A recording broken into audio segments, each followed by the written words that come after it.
Dr. Brad Mitchell grabbed Maya Washington's wrist and slammed her hand against the nurse's station counter. "You touched my patient without permission." His grip tightened, his knuckles white against her dark skin. "You questioned my diagnosis in front of the family.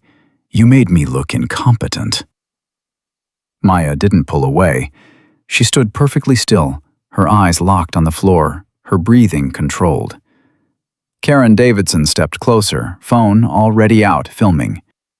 "Should I call security, doctor?" "Mitchell? This is the third incident this week. Maybe we need documentation." The other nurses formed a semicircle, watching, waiting. Nobody moved to help. Mitchell leaned in until his face was inches from Maya's. "You're done here, Washington. Pack your things." Before we dive into what happens next, I need you to do something for me.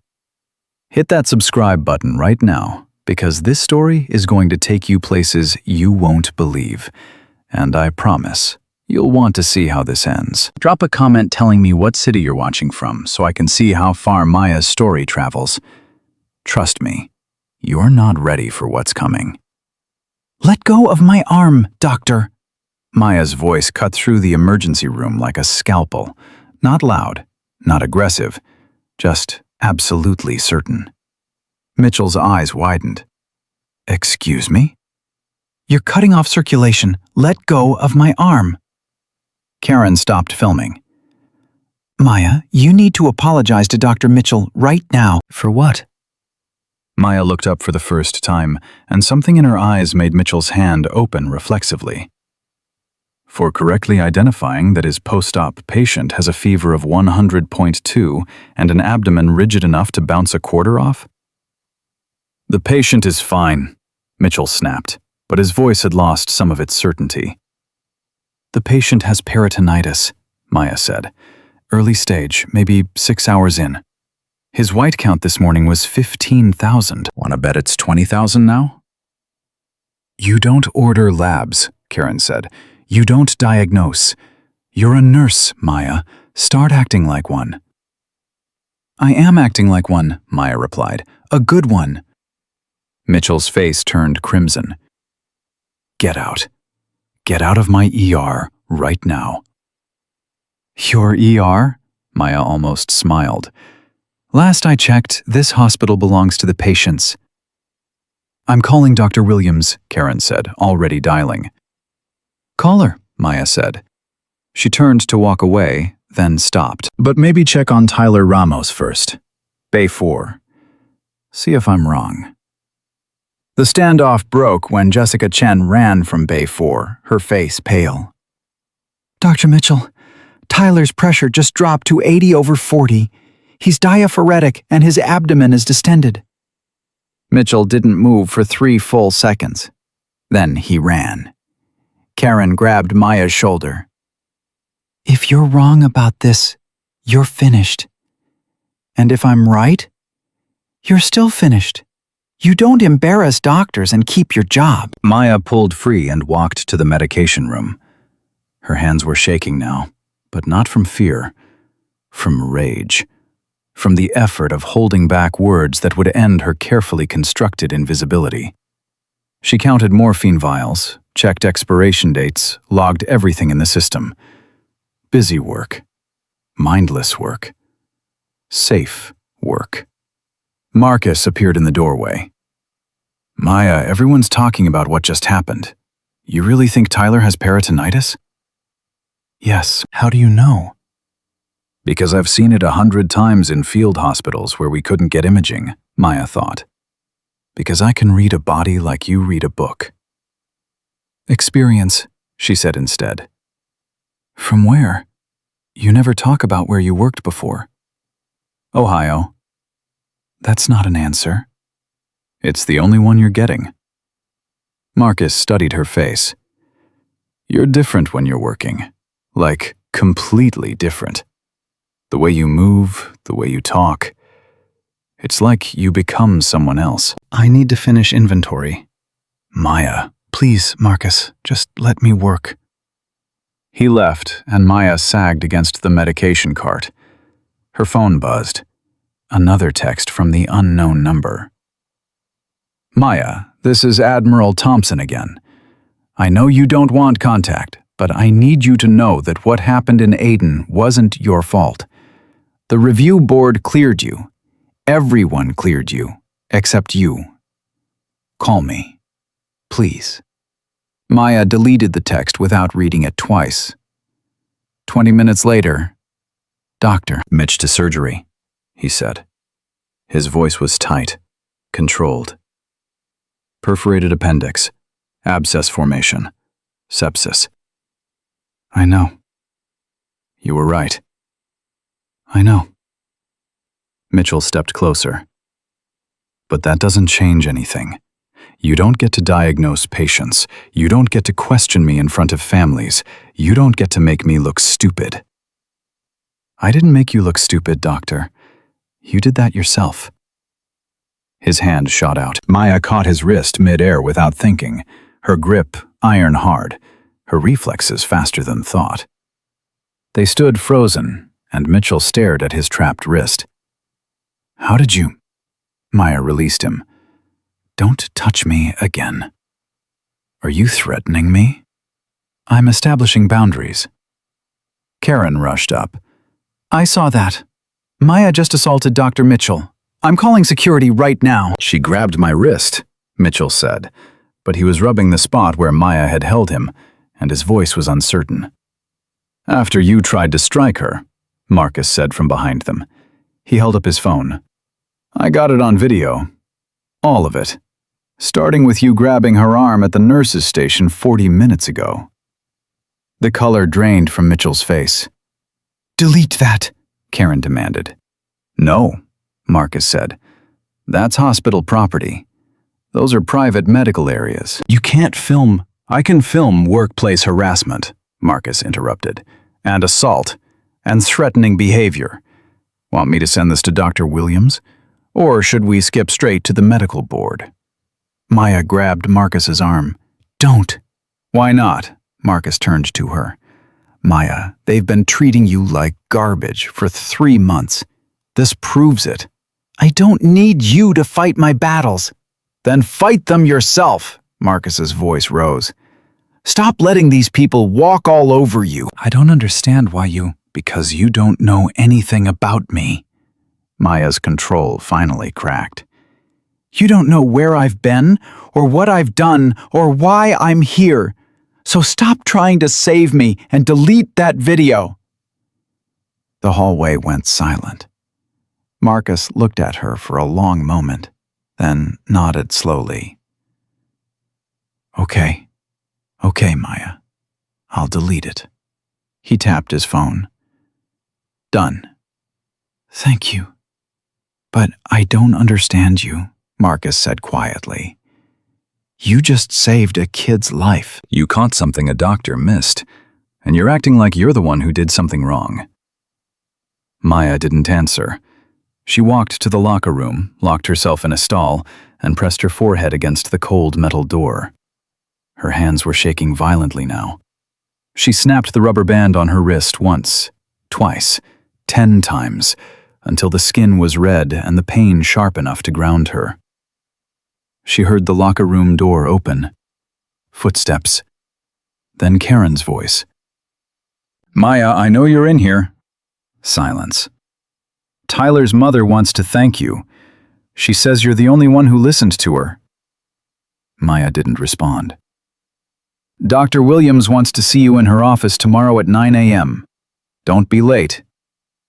The footsteps retreated. The door closed. Maya emerged from the stall and looked at herself in the mirror. Dark circles under her eyes, gray streaks in her hair that shouldn't be there at 34. A face that looked haunted. She pulled out her phone and typed a message to Admiral Thompson. Stop contacting me. I'm not that person anymore. The response came in seconds. You'll always be that person, Phoenix. Running from it doesn't change it. And before you block this number, you should know. We need you. Not for deployment. For something else. Something important. Think about it. Maya blocked the number. She changed out of her scrubs, grabbed her bag, and headed for the exit. But Tyler's mother was waiting by the ambulance bay doors. "Nurse Washington?" Maya stopped. "Yes, ma'am." The woman was in her 40s, tired eyes, worn hands. "They told me you were the one who kept pushing about Tyler, that you knew something was wrong." "I was just doing my job." "No." The woman stepped closer. "You did more than that. Dr. Mitchell told me Tyler was fine. That nurse, Karen, she said I was being overprotective. But you listened. Why?" Maya met her eyes. "Because you're his mother. You know him better than any doctor ever will." The woman's eyes filled with tears. "They told me he could have died. If it had gone a few more hours, the infection would have spread to his blood." "But it didn't. He's going to be fine." "Because of you." The woman grabbed Maya's hand. "I don't know what you are or where you came from, but I can see it in your eyes. You've saved people before. A lot of people, haven't you?" Maya gently extracted her hand. "Your son needs you. You should get back to him." "Wait." The woman reached into her purse. "Take this. It's not much, but I can't accept money." "It's not money." She held out a small card. "It's my daughter's phone number. She's a reporter for the Brooklyn Sentinel.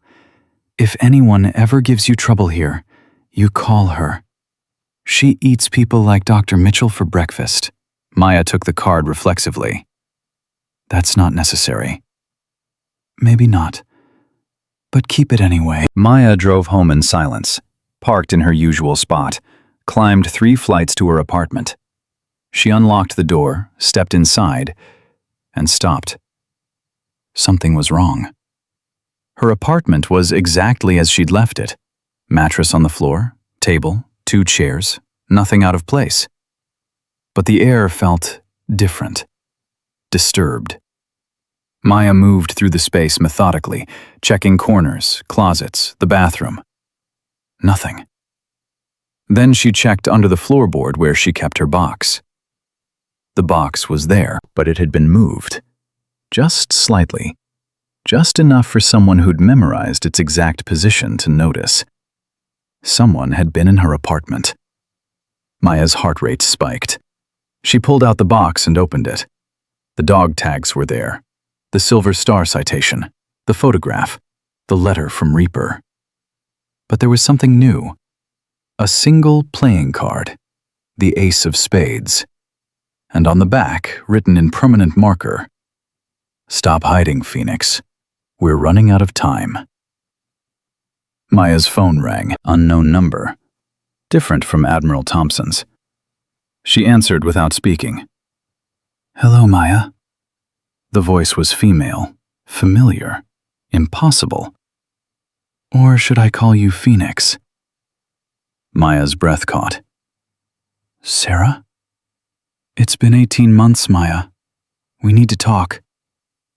"Sarah, you're supposed to be dead?" "Yeah, that's what the official reports say. Turns out I'm terrible at dying." Commander Sarah Chen, call sign Reaper, laughed softly. "I'm in Brooklyn. I've been watching you for 3 days. We need to meet." "No. Admiral Thompson told you we need you. He wasn't lying.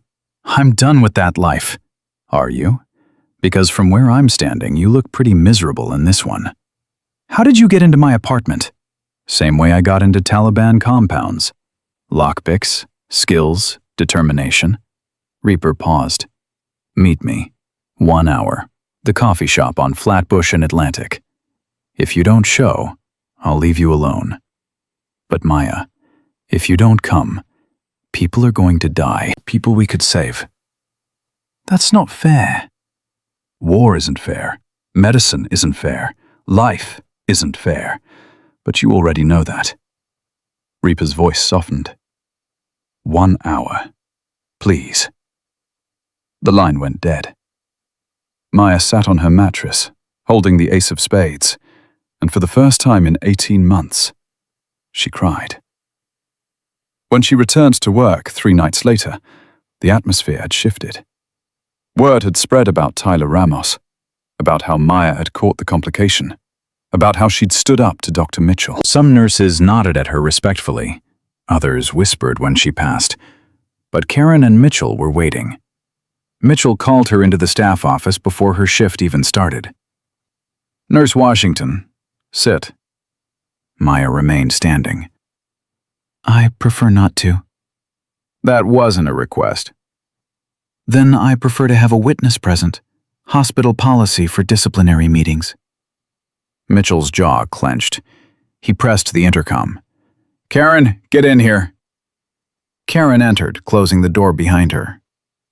"Maya, good. We need to discuss your future here." "My future?" "You've been written up 3 times in 3 months," Mitchell said. "Insubordination, questioning physician orders, overstepping your scope of practice." "Saving lives," Maya corrected. "Endangering patients," Mitchell countered. "You performed an assessment that should have been done by a physician. You created panic in a family. You undermined the chain of command." "The patient had peritonitis."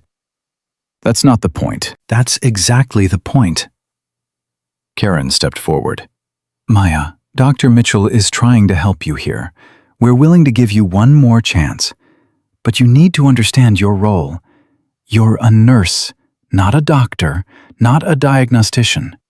A nurse." "I understand my role perfectly." "Do you?"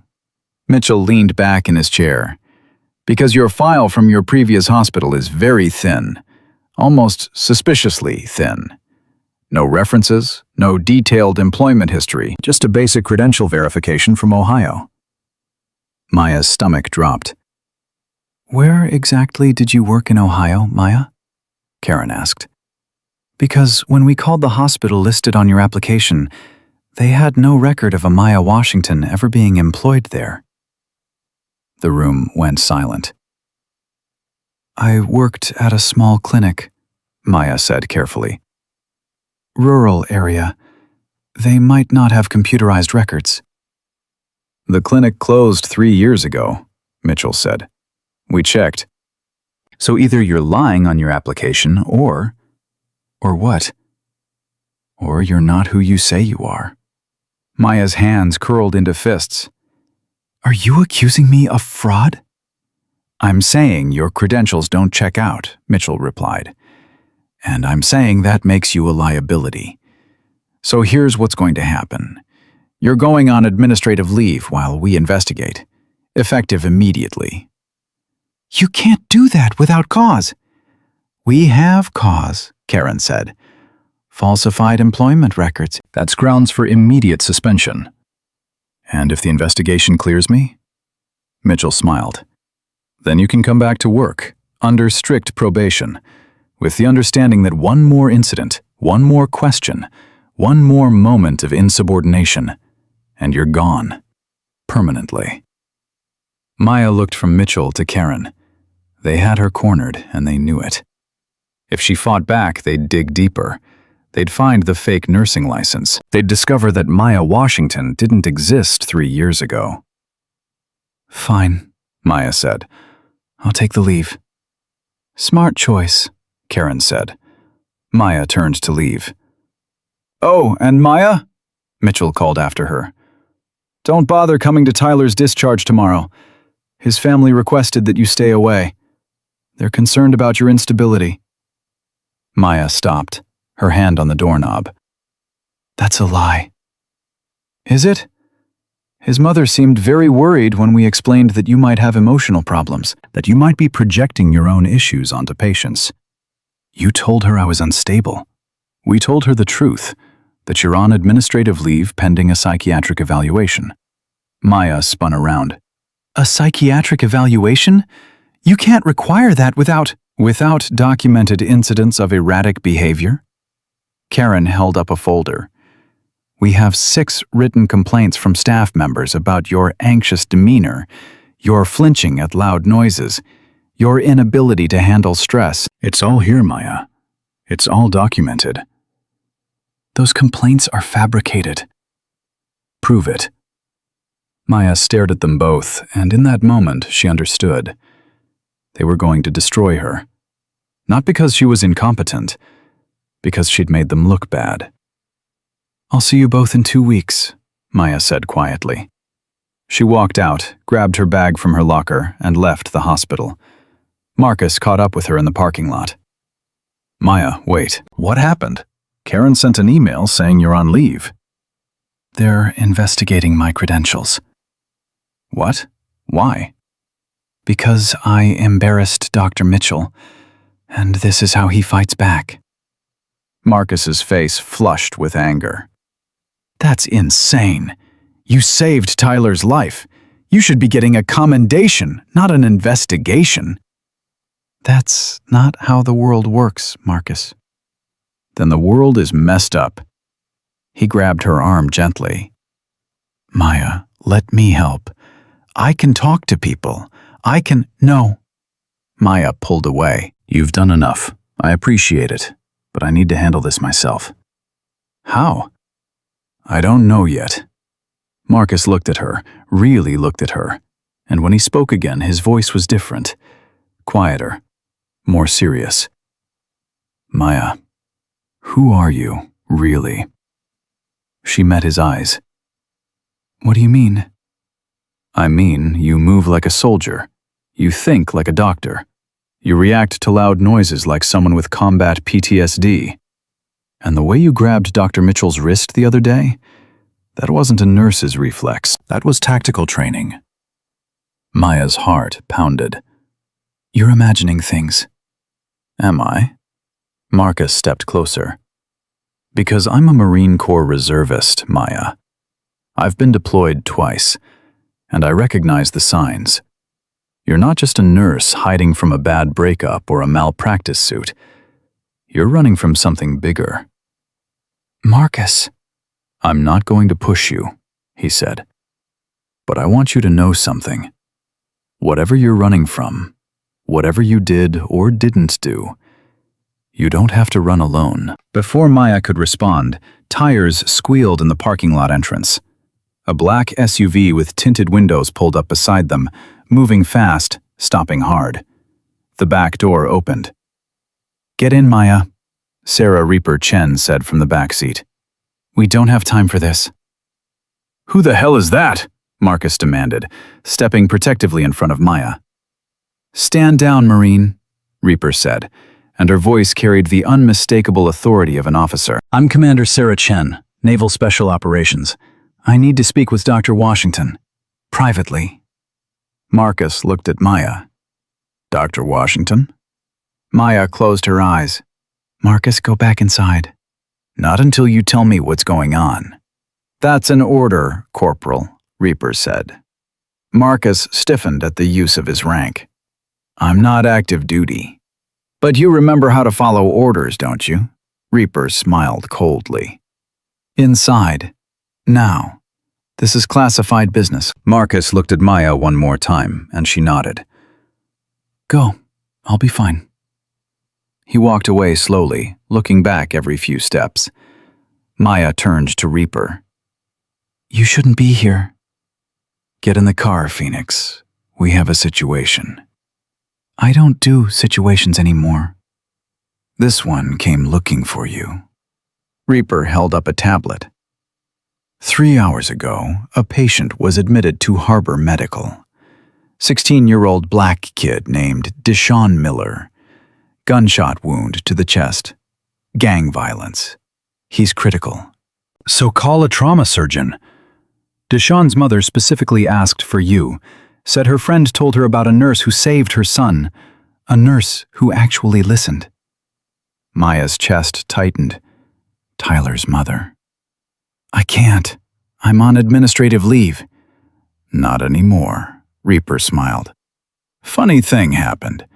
Dr. Patricia Williams, your hospital CEO, just received a call from the Surgeon General of the United States. Seems there's a national security interest in keeping you employed and happy. Your leave has been canceled. Your credentials have been verified, And Dr. Mitchell is currently being audited by the medical board for multiple complaints filed by anonymous sources. You can't just... I can. I did. Now get in the car. Reaper's smile faded. Because Deshawn is dying, and the surgeon on duty doesn't know what he's doing. He's going to kill that kid. But you can save him. Maya's hands started to shake. I can't. You can. Sarah, I can't. Not again. Not another kid. This one's not going to die, Reaper said firmly. Not if you get in this car right now. Maya looked at the hospital, at the windows of the ER glowing in the night. She thought about Deshawn, about his mother, about Tyler, about all the lives that hung in balances she couldn't control. Then she thought about Aiden, about the 6 bodies, about the choice she made. I'm not ready. You're never going to be ready, Maya. But that kid doesn't have time for you to get ready. The SUV's driver leaned out the window. It was a massive man with a red beard and cold blue eyes. Maya recognized him instantly. Breaker? Commander Jack Breaker Hayes grinned. Hey, Doc. Long time no see. We bringing the band back together, or are we letting this kid die while you have a therapy session? Maya's vision tunneled. Her breathing quickened. The parking lot spun. Then she heard it. Faint, carried on the night air from the ER entrance. A woman screaming. Please, someone help my baby. Please, he's dying. Maya's hands stopped shaking. She looked at Reaper. If I do this, I'm doing it my way. No Pentagon, no orders, no deployments. Agreed. And you tell me everything. Why you faked your death. Why you're really here. All of it. After you save the kid. Maya climbed into the SUV. Breaker pulled away from the curb, driving fast toward the ER entrance. Welcome back, Phoenix, he said. Don't call me that, Maya replied. But her voice was different now. Harder. Clearer. The voice of someone who'd made a decision. The SUV screeched to a stop at the ER doors. Maya jumped out before it fully stopped, and she ran. Not as Maya Washington, the quiet nurse who let people walk over her. As Lieutenant Commander Maya Washington, call sign Phoenix, who'd never lost a patient she decided to save. The automatic doors opened, and she saw the chaos inside. A teenager on a gurney, blood everywhere. A surgeon in green scrubs standing over him looking panicked. And beside the gurney, Marcus, hands covered in blood, trying to hold pressure on a wound that was spraying with every heartbeat. He looked up and saw Maya. Their eyes met across the crowded ER. Maya, help! I was trying to move him to trauma and he pulled out his IV and... The teenager's monitor flatlined. The surgeon froze, and Maya ran toward the sound of death, the only sound that had ever truly made sense to her, because death was something she knew how to fight. Maya's sneakers hit the linoleum at full sprint. The monitor screamed its flatline tone. The surgeon stood frozen, hands up like he was surrendering to the dying teenager. Move! Maya shoved him aside. She grabbed the defibrillator paddles from the crash cart Marcus had already wheeled over. Charging to 200. Clear, the surgeon found his voice. You can't just... I said clear! Maya's command cut through the chaos like a blade. Every nurse in the trauma bay stepped back instinctively. She placed the paddles. Shock. Deshawn's body arced off the gurney. The monitor blipped once, twice, then found rhythm. Sinus tach, 140, but alive. Get me 2 large-bore IVs, lactated ringers wide open, type and cross for 6 units, and somebody page cardiothoracic surgery. Maya didn't look up from the patient. Her hands moved across his chest, palpating, assessing. Marcus, what happened? He was stable in the ambulance bay. Marcus's voice shook. I was moving him to trauma 2, and he started seizing. Ripped out his IV.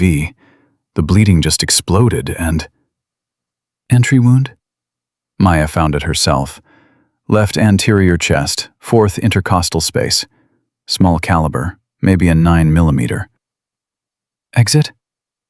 No exit, the surgeon said. He'd regained some composure, but his face was still sheet white. The bullet's still inside. Then why is he bleeding externally? Maya pressed her stethoscope to Deshawn's chest. Breath sounds absent on the left. Because you didn't catch the pneumothorax. Marcus, hand me a 14-gauge needle, now. Wait! The surgeon stepped forward. I'm Dr. Richard Foster. I'm the trauma attending on duty tonight. You need to step back and let me... Let you what? Maya's eyes finally met his. Let you miss the tension pneumo like you missed the hemothorax?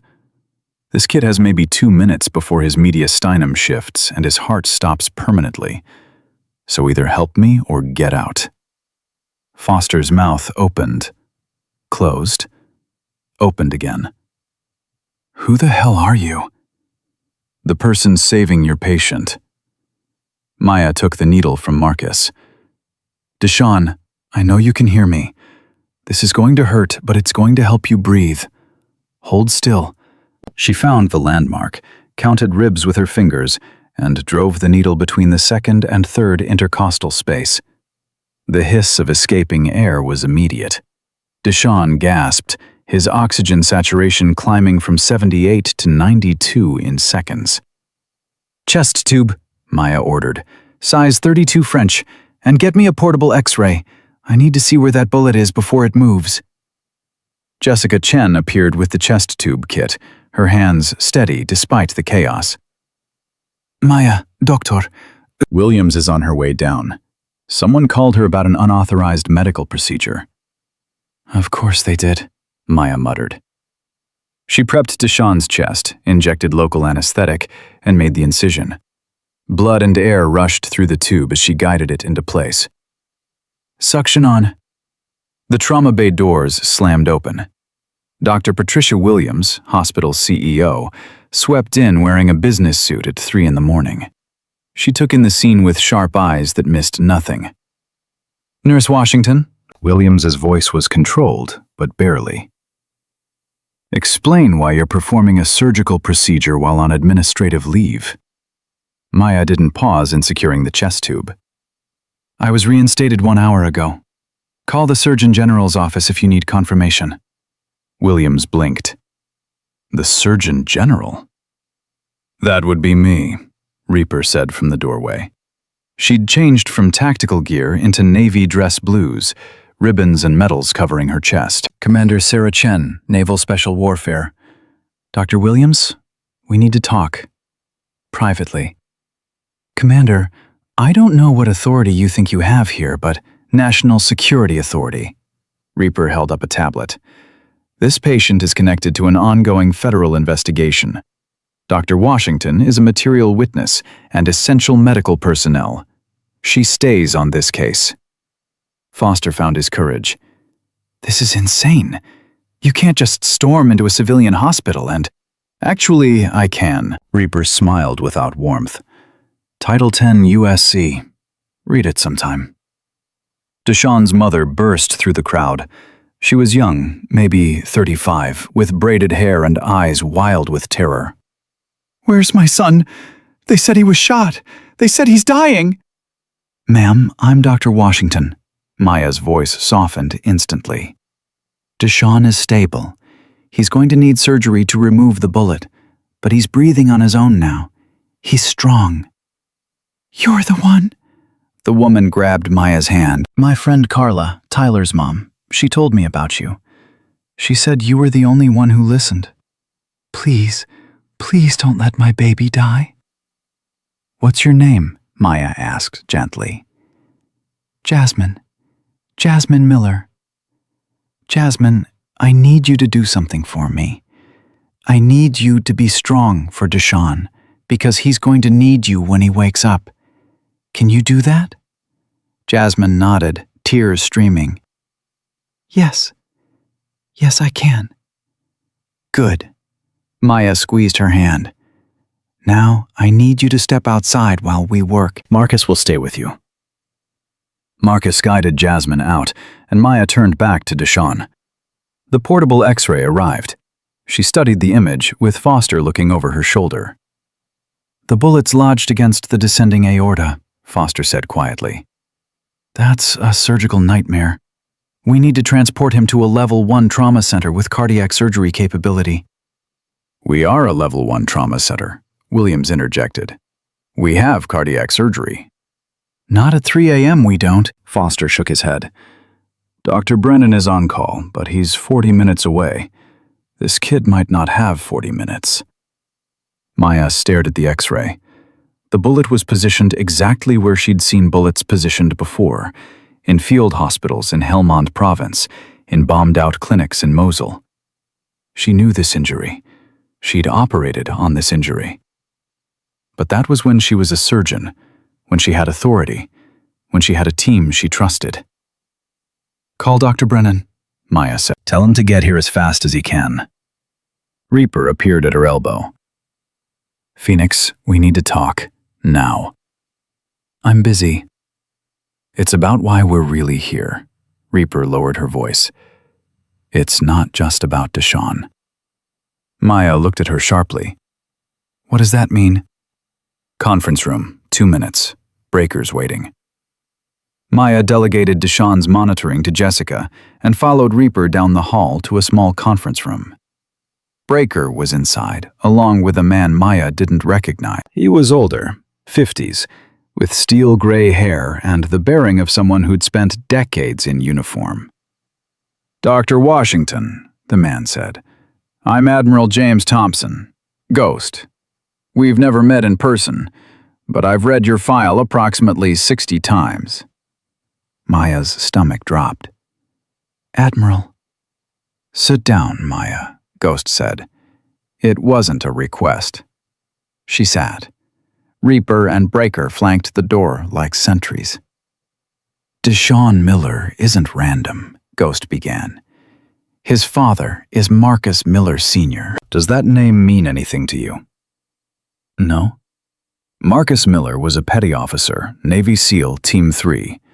He was killed in action in Yemen 18 months ago. Ghost paused. In Aden. Same operation where you lost your surgical team. The room tilted.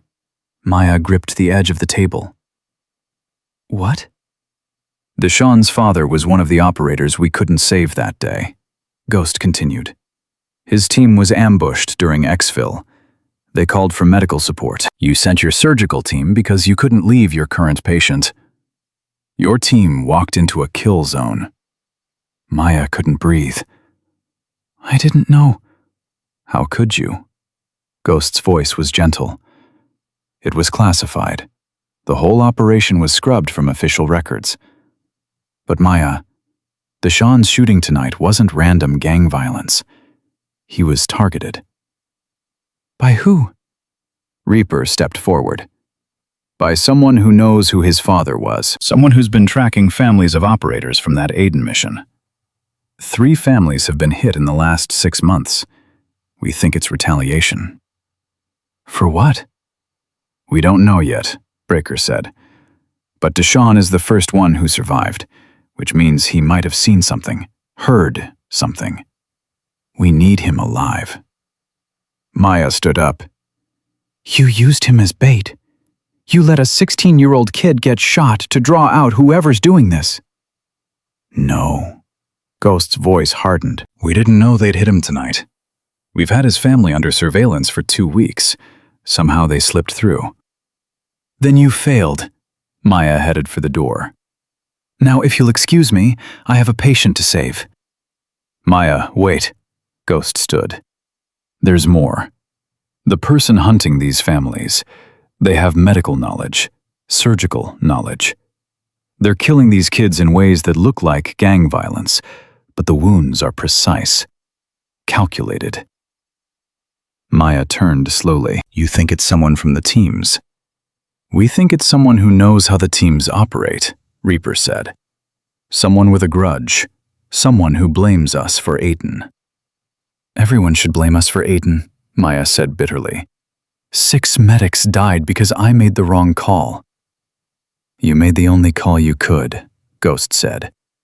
The operator on your table would have died if you'd left him. Your team volunteered to go. They knew the risks. And they're still dead. Ghost approached her slowly. Maya, I need you to do something. When Deshaun wakes up, I need you to talk to him. Build trust. Find out what he remembers about the shooting, the shooters, anything. You want me to interrogate a traumatized teenager.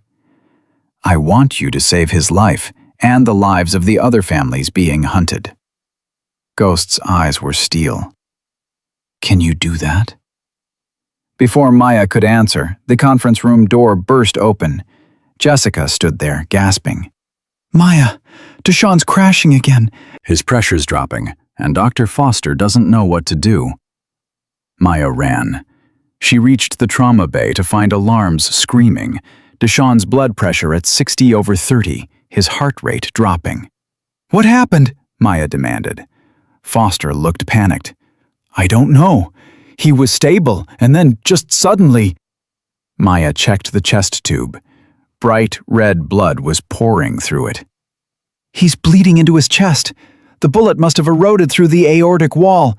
He needs surgery now. Not in 40 minutes. No. Dr. Brennan's still 20 minutes out, Williams said. Then he'll be too late. Maya looked at Foster. Can you do this surgery? I'm a trauma surgeon, not a cardiothoracic surgeon. I've never operated on the aorta. I have. The words came out before Maya could stop them. Everyone stared at her. You're a nurse, Foster said. I'm a surgeon. Maya's voice was dead calm. Lieutenant Commander, Navy Medical Corps. I've done this operation 7 times in combat zones. I can do it again. Williams stepped forward. Maya, you can't practice medicine without a license. I don't care what the Navy says. My license is active. Reaper held up another tablet. Military medical license, never revoked. Still valid. She can operate under federal jurisdiction. This is insane, Foster said. You haven't practiced surgery in over a year. You're rusty, I'm the only chance this kid has. Maya looked at Deshaun, at his young face going pale, at the blood pooling under the gurney. She thought about Marcus Miller Sr. dying in Yemen. She thought about her surgical team, dying because she sent them into danger. She thought about Reaper's letter. Don't let this break you. Get me an OR, Maya said. Get me an anesthesiologist, a scrub tech, and every unit of O negative in the blood bank. We're doing this. Williams hesitated, then nodded. OR3 is open. I'll have the team there in 5 minutes. Make it 3, Maya said. They rolled Deshaun down the hallway at a run. Maya jogged beside the gurney, one hand on his shoulder. His eyes fluttered open, unfocused with pain and fear. Am I dying? He whispered. Not today, Maya told him. Not on my watch. My mom. She's right outside. She loves you. She's scared out of her mind. So you're going to fight, okay? You're going to fight so you can see her again. Deshaun nodded weakly. Okay. They crashed through the OR doors. The team was assembling, gowning up, moving fast. Maya scrubbed in, letting the hot water and betadine wash over her hands. She watched her fingers in the sink, looking for tremors. They were perfectly still. Reaper appeared beside her, also scrubbing. I'm coming in with you. You're not a surgeon. I'm a combat medic with 18 months of watching you work miracles. I can assist. Maya looked at her. Sarah, what really happened to you? The report said you died in Kabul. I did die, clinically, for 4 minutes. Reaper's voice was quiet. Then someone brought me back. Someone who shouldn't have been able to. That's why I'm here, Maya. Something's happening with the medical personnel from Aiden. People who should be dead are alive. People who should be alive are dead. Nothing makes sense. You think it's connected to whoever's hunting the families. I know it is. They entered the OR. Deshawn was already under anesthesia, intubated, chest prepped and draped. Maya approached the table and picked up the scalpel. Her hand didn't shake. "Ready?" the anesthesiologist asked. Maya looked at the monitors, at the numbers, at the vitality signs of a 16-year-old boy who deserved a future. She thought about all the operators she'd saved, all the lives she'd held together with sutures and prayers. She thought about the ones she'd lost. "Ready," she said. She made the incision. Blood welled up immediately. Too much blood. She suctioned, cauterized, worked deeper. Reaper stood across from her, anticipating every move, handing her instruments before she asked. "Rib spreader," Maya said. Reaper placed it. Maya cranked it open, exposing Deshawn's chest cavity. Blood everywhere. She suctioned again, clearing the field, and there it was. The bullet embedded in the descending aorta, a slow leak that would become a catastrophic hemorrhage any second. "Clamp," Maya said. Her fingers were steady as rock as she placed the vascular clamp above and below the bullet. The bleeding slowed. She dissected carefully, exposing the damaged vessel wall. "I need to remove the bullet and repair the aorta," Maya said aloud, narrating for the team. "If the aorta tears when I extract, he bleeds out in seconds. If I take too long, his organs die from lack of blood flow. The window is approximately 90 seconds. "Then let's not waste them," Reaper said. Maya grasped the bullet with forceps. She pulled gently. It didn't budge. She pulled harder. The bullet shifted, and blood spurted through the clamp. "Pressure's dropping," the anesthesiologist called out. 80/40. Maya packed the wound with gauze, buying seconds. "More suction. Reaper, I need you to hold this retractor exactly here. Don't move." "Got it." Maya went back in. She freed the bullet completely and dropped it in a basin. The hole in the aorta gaped wide. She grabbed a suture. 60/30, the anesthesiologist said. "Heart rate 180.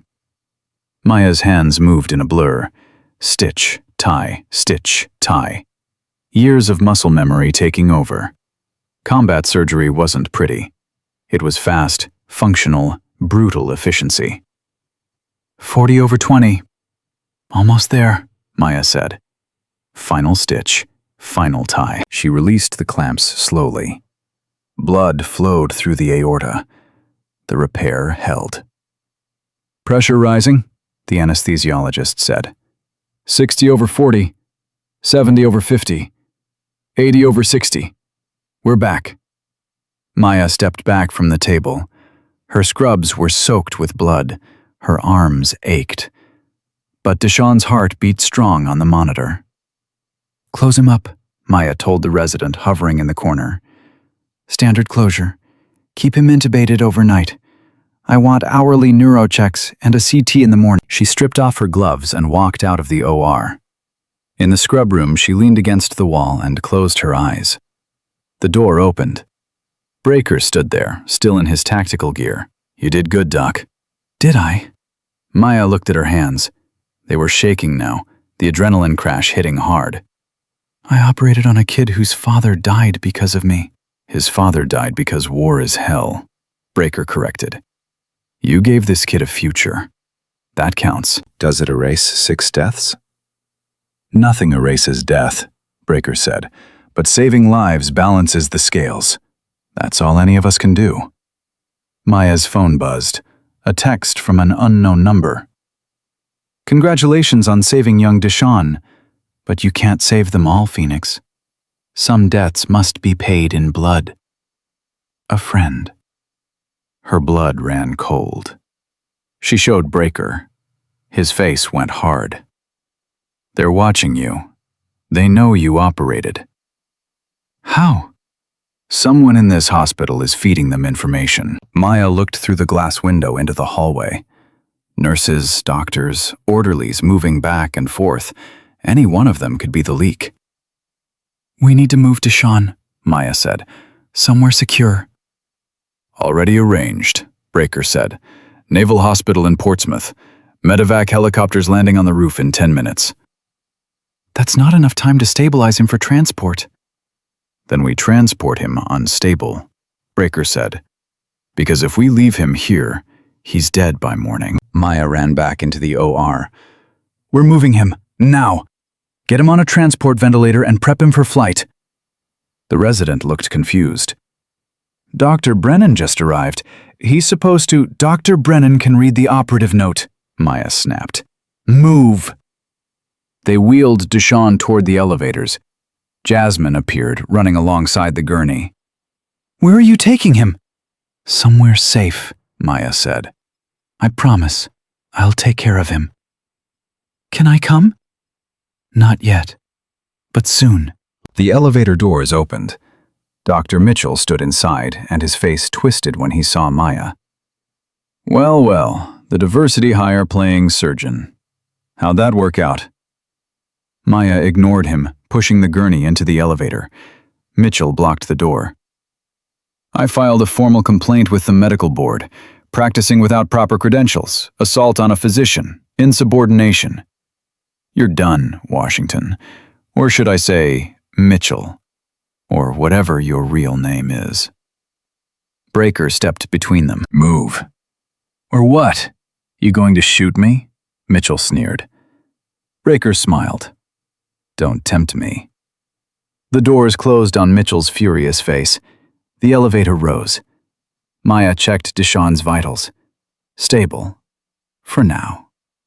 They reached the roof. The sound of rotor blades cut through the night air. Not a standard medevac helicopter. A Navy MH-60S Seahawk, gray and massive, sat on the helipad. Its side door was open, revealing a full medical setup inside. A flight medic jumped out, running toward them. Commander Washington, the medic yelled over the rotor noise. That's me. Welcome aboard, ma'am. We have orders to get you and the patient to Portsmouth ASAP. They loaded Deshawn into the helicopter. Maya climbed in after him. Reaper and Breaker followed. The helicopter lifted off, and Maya looked down at Brooklyn spreading below, the lights of the city she'd tried to disappear into. She thought about Marcus, about Karen, about Dr. Mitt know who she really was. Then she looked at Deshawn, alive and breathing, and she thought maybe that was okay. Ghost's voice crackled through the headset. Phoenix, this is Ghost. Good work tonight. Admiral, who sent that text? We're tracing it now. But Maya, you need to understand something. Whoever's doing this, they've been planning it for 18 months. They know everything about Aiden, everything about the teams, everything about you. What do they want? Revenge, Ghost said simply, and they're just getting started. The helicopter lurched violently to the left. Maya grabbed Deshawn's gurney as medical equipment flew across the cabin. The pilot's voice crackled through the headset, urgent and sharp. We're taking fire! Small arms! Building rooftop, 3 o'clock! Breaker was already moving, pulling a rifle from the weapons rack. How many shooters? At least 2. No, 3. Make that 4. Another impact. This one punched through the fuselage, missing Reaper's head by inches. She didn't flinch, just locked down the gurney straps tighter. Phoenix, how stable is he? She yelled over the roar of wind and engines. Maya checked Deshawn's monitor. His pressure was dropping. The bullet hole patch on his aorta wouldn't survive violent maneuvers. Not stable enough for evasive action. Then we land, Ghost said through the headset. Pilot, set us down at the nearest secure location. Negative, the pilot responded. All nearby zones are compromised. Whoever is shooting knew our flight path. Maya's mind raced. How did they know our flight path? Breaker and Reaper locked eyes. The same thought hit them simultaneously. Someone told them, Breaker said. Someone with access to our comm channels. The helicopter banked hard right. Deshawn's vitals spiked. Maya grabbed the ambu bag, ready to breathe for him manually if the ventilator failed. "We've got a tail," the pilot announced. "Black SUV, following our heading from the ground." "Lose them," Ghost ordered. "Sir, if I go any faster, the patient won't survive the G-forces." Maya made the decision instantly. "Land on the next rooftop, industrial area, somewhere defensible." "That's what they want," Reaper argued. "They're herding us into a kill zone." "Deshawn dies in 3 minutes if we don't land," Maya shot back. "We don't have a choice." Ghost's voice cut through. "Do it. Land. We'll fight our way out." The helicopter dropped fast. Maya's stomach jumped into her throat. They hit concrete hard, the landing gear screaming in protest. The side door flew open before the rotors stopped spinning. Breaker jumped out first, weapon up, scanning. "Clear! Move! Move!" They rolled Deshawn's gurney across the rooftop. Maya ran alongside, one hand on his chest, feeling his heartbeat through her palm. Still there. Still fighting. "What building is this?" Reaper asked. "Abandoned factory," the pilot called out. "Scheduled for demolition next month." "Perfect," Breaker muttered. "A death trap." They found a stairwell, started descending. 4 floors down, Breaker held up a fist. Everyone froze. Footsteps below. Multiple sets, moving up toward them. "Trapped," Reaper whispered. She pulled her sidearm. "How many you count?" 6, maybe 8, Breaker said. "Phoenix, get the patient somewhere safe. We'll hold them here." "Where exactly is safe in an abandoned factory?" Maya demanded. Deshawn's eyes opened, barely, just slits of consciousness. "Mom," he whispered. Maya leaned close. "Deshawn, you're okay. You're safe." "No." His hand grabbed her wrist with surprising strength. "Not safe. He said Phoenix has to burn." Maya's blood turned to ice. "Who said that? Who shot you, Deshawn?" "The doctor.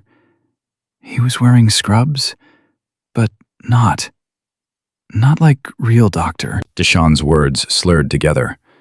"He knew me. Knew my dad. Said my dad killed his team. Said everyone from Aiden has to pay." The footsteps were getting closer, voices now muffled but distinct. "Sarah Chen is on this floor," someone called out. "The one who should be dead. Let's fix that mistake." Reaper's face went white. "They know I'm here. They know my name." "Because someone told them," Maya said. She looked at Breaker. "Who knew we were flying tonight? Who knew the route?"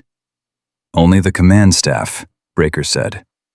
"Ghost, the operations officer, An explosion rocked the stairwell below. Fire bloomed up through the gap, heat washing over them in a wave.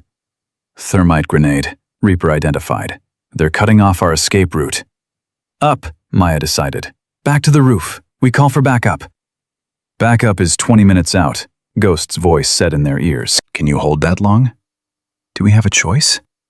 Breaker was already pushing the gurney back up the stairs. They burst onto the rooftop. The helicopter was still there, rotors spinning down. The pilot waved frantically. "Get away from the bird!" he screamed. "There's a—" The explosion cut off his words.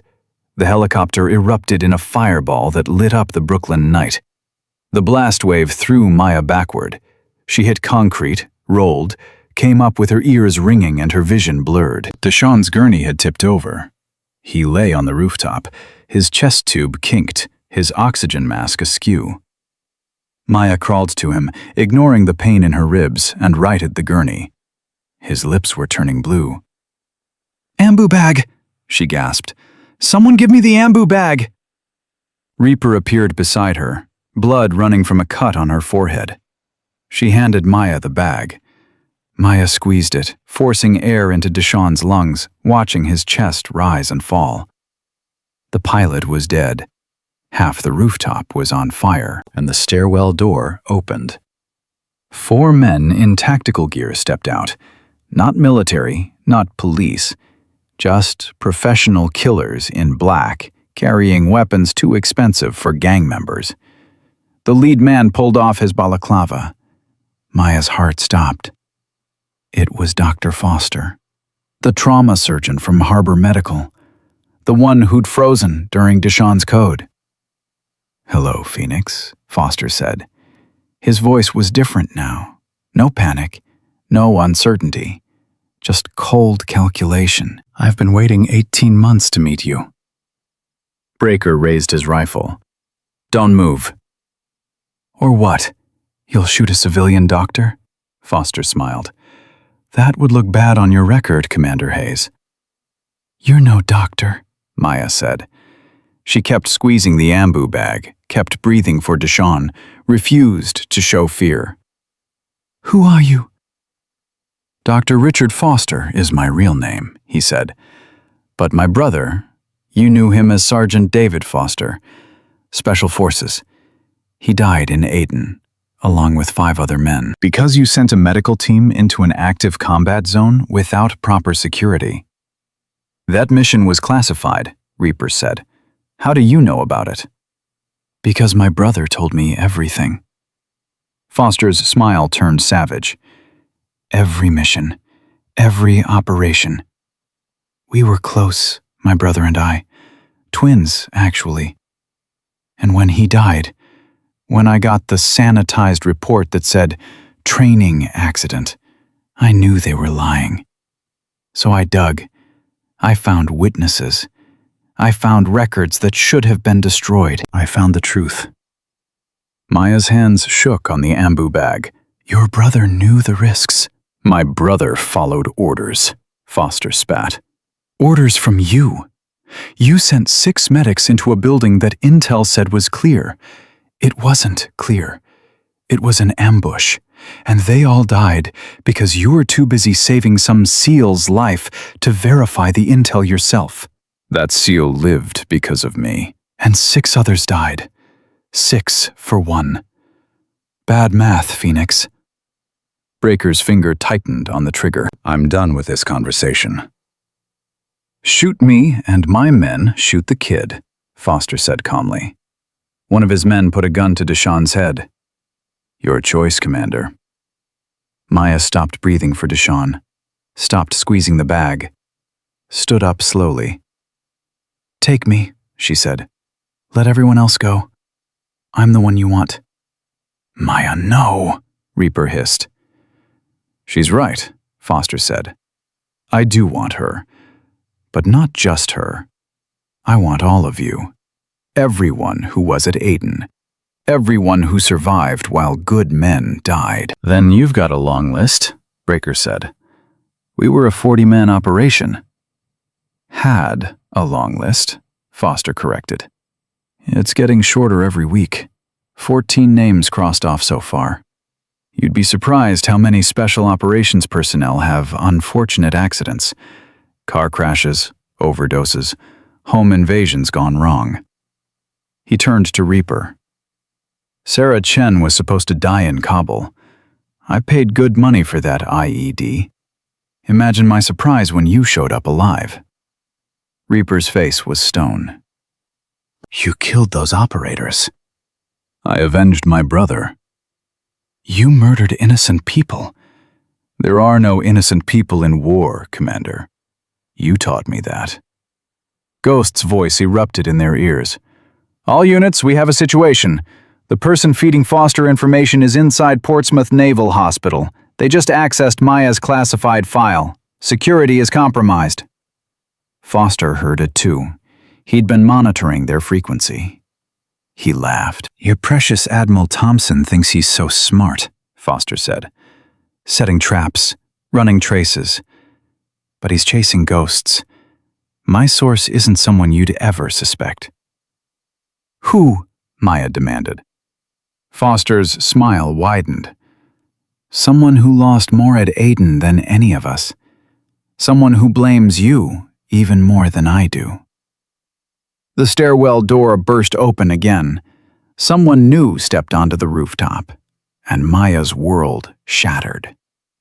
It was Dr. Patricia Williams, Harbor Medical's CEO. But she wasn't dressed in a business suit anymore. She wore combat fatigues, and she carried a military-grade rifle with the ease of someone who'd used it before. "Hello, Maya," Williams said. "Or should I call you Lieutenant Commander Mitchell? That was your real name, wasn't it? Before you changed it to Washington and tried to disappear." Maya couldn't speak, couldn't process. Williams had hired her, had defended her, had reinstated her after Mitchell's complaints. "You're working with him?" Maya finally managed. "Working with him?" Williams laughed bitterly. "I recruited him. I've been planning this since the day I got the notification that my son was dead. Since the day the Navy told me my beautiful boy died in a training accident in Yemen." Reaper's eyes widened. "Your son was on the medical team." "Lieutenant James Williams," Patricia said. 26 years old, top of his class at Johns Hopkins. He could have been a civilian surgeon making millions, but he wanted to serve, wanted to save lives, and you sent him into a death trap, Maya. "I didn't know it was an ambush," Maya said. "None of us knew." "You should have verified the intel yourself," Patricia snapped. "You were the senior medical officer. It was your responsibility. But you were too busy with your hands inside some SEAL's chest cavity to do your job properly." "That SEAL would have died." "My son did die," Patricia's voice broke. "My baby died screaming for help that never came. Do you know what his last words were? The radio operator told me. He said Mom would be proud. Those were his last words, before a bullet tore through his throat." Maya's legs gave out. She sank to her knees on the rooftop. "I'm sorry. God, I'm so sorry." "Sorry doesn't bring him back," Patricia said. "But revenge? Revenge I can live with." Deshawn started seizing. Without the ambu bag, without oxygen, his brain was starving. Maya grabbed the bag and started squeezing again, even with guns pointed at her head. "Let me save him," Maya begged. "He's a kid. He's innocent." "He's the son of a SEAL who walked out of Aden alive," Patricia said. "Nobody's innocent." Breaker made his move. He fired at Foster's men, dropping 2 before anyone could react. Reaper dove for cover, returning fire. The rooftop erupted in chaos. Maya threw herself over Deshawn's body, shielding him from the bullets. Something hot punched through her shoulder. She gasped, feeling blood, but kept squeezing the ambu bag with her other hand, kept breathing for the kid whose only crime was having the wrong father. Foster grabbed her by the hair, yanked her up, his gun pressed against her temple. "Stop firing, or Phoenix dies," he shouted. The shooting stopped. Breaker and Reaper stood with weapons pointed at Foster, but they couldn't take the shot, not without hitting Maya. "Smart," Foster said. "Now, here's what's going to happen. Dr. Williams and I are going to walk off this rooftop with Phoenix. The rest of you are going to stay here with the kid and watch him die slowly without medical attention. When we're clear, we'll call and tell you where to find Phoenix's body." "You'll never make it out of Brooklyn," Breaker said. "Ghost has this whole area locked down." "Ghost has no idea where we are," Patricia said. She pulled out a phone and showed them the screen. It displayed a feed from inside the Portsmouth Naval Hospital Command Center. "I've been feeding him false locations for the last 20 minutes. He thinks you're in Queens." Maya's mind raced. The shoulder wound was bad, but not fatal. She could feel the bullet had gone through clean, but Deshawn had maybe 2 minutes before brain damage became permanent. She looked at Reaper. Their eyes met. 17 years of working together, of combat medicine, of impossible situations. Reaper's left eyebrow twitched. Just barely. A signal. Maya went limp in Foster's arms. Dead weight. He stumbled, his grip loosening for just a second. Reaper threw a flashbang. The explosion of light and sound disoriented everyone. Maya drove her elbow into Foster's gut, twisted free, and dove for Deshawn. She got the ambu bag working again just as Reaper tackled Patricia Williams to the ground. Breaker engaged Foster's remaining men. Hand to hand now, too close for gunfire. Maya watched him move, a trained killer doing what he was trained to do, and she remembered why these men were called the best in the world. Foster came at Maya with a knife. She blocked with her injured arm, felt the blade slice deeper, ignored the pain. He was fast, trained, but he was angry. Anger made you sloppy. Maya waited for the opening. When it came, she drove her fist into his throat. He gagged, stumbled back. She swept his legs and he went down hard. "That's for my team," she said quietly. Patricia Williams broke free from Reaper and ran for the stairwell.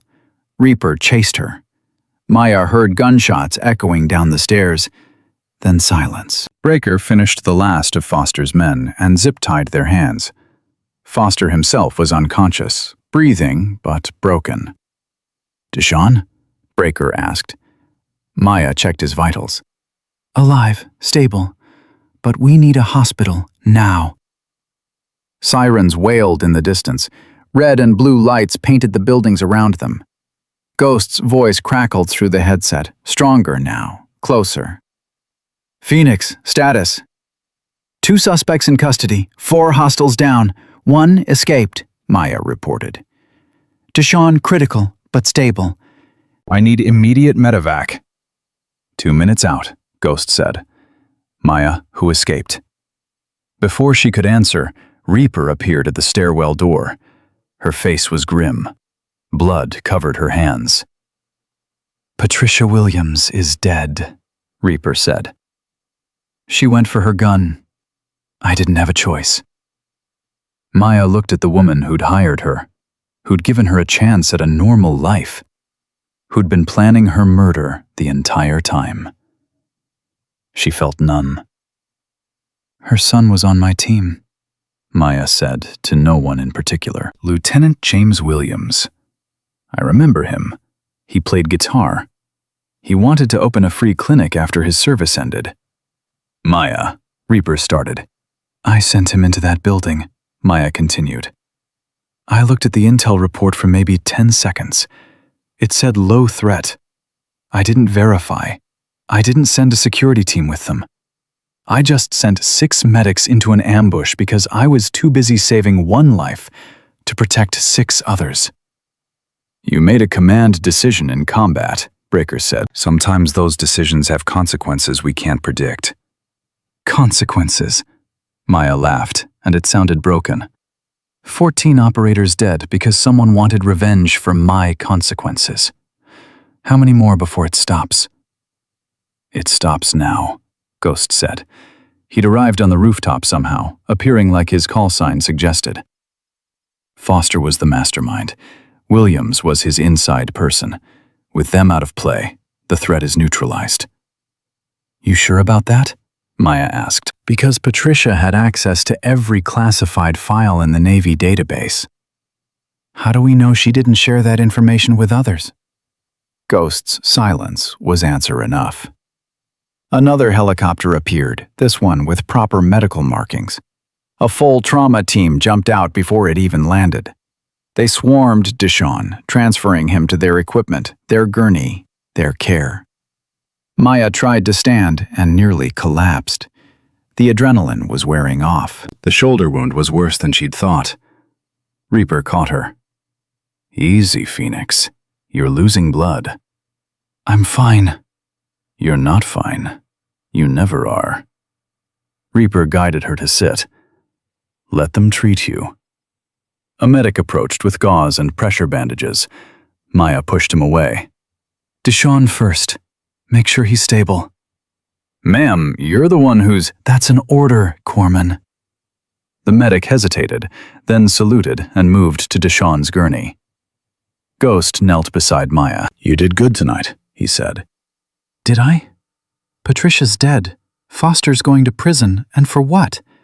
Because I made a bad call 18 months ago? "No," Ghost said firmly. "Because war creates trauma, and trauma creates cycles of violence. You're not responsible for Foster's choices or Williams's grief. You're only responsible for what you do next." And what's that? "You save the next kid," Ghost said, "and the one after that, until the scales balance." Maya looked at Deshawn being loaded into the helicopter. 16 years old, with a bullet hole in his chest, and a future that was still possible because she'd refused to give up. The scales never balance, she said. "No," Ghost agreed. "But we keep trying anyway. That's what makes us different from people like Foster." The helicopter lifted off with Deshawn. Maya watched it disappear into the night sky. She thought about Marcus Miller Sr., who died in Aden, about Lieutenant James Williams, who wanted to open a free clinic, about all the names on both sides of this pointless revenge cycle. Her phone buzzed. A text from Marcus, the orderly. "Maya, where are you? Dr. Mitchell is spreading rumors that you assaulted staff and fled. He's trying to get you arrested. What's going on?" Maya showed the text to Ghost. My old life is calling. "You can't go back to Harbor Medical," Ghost said. "Too many people know who you are now. Too many questions. So what do I do?" Ghost stood and offered his hand. "You come work for me, officially. Train the next generation of combat medics. Teach them what you learned, so maybe fewer of them die in ambushes. Make your mistakes mean something." Maya took his hand and let him pull her up. Her shoulder screamed in protest, but she ignored it. "On one condition," she said. "Name it." "Deshawn and his mother get full protection, new identities, clean start. They didn't ask for any of this." "Done," Ghost said. Reaper appeared with a first aid kit. "Now can I please treat that gunshot wound before you bleed out and make me do paperwork?" Maya smiled despite everything. "You hate paperwork." "Exactly. So sit down and shut up." Maya sat. Reaper cleaned the wound, packed it with gauze, wrapped it tight. The pain was sharp and clean and real. It reminded Maya she was alive, that she'd survived another impossible night. Foster groaned, coming back to consciousness. Breaker stood over him. "You killed 14 people," Breaker said conversationally. "How does it feel knowing you're going to spend the rest of your life in a military prison?" Foster spat blood. "Worth it. Phoenix suffers. That's all that matters." "She's not suffering," Breaker said. "She's saving lives. She'll save 100 more before you even get to trial. 1,000 more over her career. Every life she saves is proof you failed. Think about that in your cell." Foster's face twisted with rage and despair. Breaker walked away, leaving him zip-tied on the roof. Maya's phone rang. She didn't recognize the number, but answered anyway. "Dr. Washington?" A woman's voice, familiar. "This is Maya. This is Jasmine Miller, Deshawn's mother. They told me what happened. They told me you saved him again, that you got shot protecting him." Maya's throat tightened. "How is he?" "Stable. They say he's going to make it. Because of you." Jasmine's voice broke. "I don't know how to thank you. My son is alive because you wouldn't give up on him. I'm just doing my job." "No," Jasmine said. "You're doing more than that. You're giving us a future. Whatever happens next, wherever they take us, I want you to know something. My husband died in Yemen. They never told me the whole story, never told me what really happened. But I know he was brave. I know he would want me to tell you that whatever you're carrying, whatever guilt you have, he wouldn't blame you for it. None of the good ones would. Maya closed her eyes. Tears finally came. She didn't fight them. "Thank you," she whispered. "No," Jasmine said. "Thank you." The call ended. Maya stood there on the rooftop, surrounded by blood and bodies and the aftermath of violence. And for the first time in 18 months, she felt something other than guilt. Hope. Ghost's phone rang before Maya could process Jasmine's words. He answered, listened, then his face went hard. "When?" he asked. Then, "Secure the floor. Nobody in or out." He hung up and looked at Maya. "We have a problem." "Another one?" Maya's shoulder throbbed. Deshawn just arrived at Portsmouth Naval Hospital. The doctors examining him found something. A tracking device, surgically implanted under his skin. Military grade. Reaper's eyes widened. Foster tagged him. "That's how they knew where we were going." "Which means there could be more," Breaker said. "More devices. More people marked for death." Maya's mind raced. "The other families, the ones Foster already hit, did anyone check them for implants?" Ghost's silence answered the question. "We need to exhume bodies," Maya said. "Check every victim from the last 6 months. See if they were all tagged." "Already ordered," Ghost replied. "But Maya, there's something else." The device in Deshawn wasn't just tracking his location. It was recording audio. Everything he said. Everything anyone said near him. Maya felt sick. "They heard everything. The surgery, our conversation in the helicopter, our plans." "Which means someone else knows we're on to them," Reaper said. "Someone who was listening to that feed." "Foster's in custody," Breaker argued. "Williams is dead. Who else could be?" An explosion rocked the building across the street. Glass shattered. Fire bloomed from the 3rd floor. "That's Harbor Medical," Maya said. "That's the ER." Ghost was already calling it in. "All units, explosion at Harbor Medical Center. Multiple casualties. Emergency response needed immediately." Maya ran for the stairwell. Her shoulder screamed, but she ignored it. Reaper and Breaker followed. They descended 4 floors at a dead run, burst out onto the street, and sprinted toward the hospital. The ER entrance was destroyed. Smoke poured from the building. People stumbled out, coughing, bleeding, screaming. Maya saw Jessica Chen helping an elderly patient, her scrubs torn and bloody. "Jessica!" Maya grabbed her. "What happened?" "I don't know. Something exploded in the medication room. Dr. Mitchell was in there and—" Jessica's eyes went wide. "Maya, he's still inside. He's trapped." Every instinct told Maya to let him burn. The man who tormented her, belittled her, tried to destroy her career. He deserved whatever he got. But she was a doctor. And doctors didn't get to choose who lived and died based on personal grievances. "Get everyone back," Maya ordered. She turned to Breaker. "I'm going in." "Like hell you are," Breaker said. "You're injured and—" Maya was already running. She grabbed a fire extinguisher from the wall, kicked open the damaged entrance, and plunged into the smoke. The ER was chaos. Fires burned in 3 locations. The medication room door was blown off its hinges. Maya covered her mouth with her sleeve and pushed forward. "Mitchell?" she yelled. "Where are you?" A groan answered from inside the medication room. Maya found him pinned under a collapsed shelf, his leg twisted at a wrong angle, blood pooling beneath him. "Don't touch me," Mitchell gasped.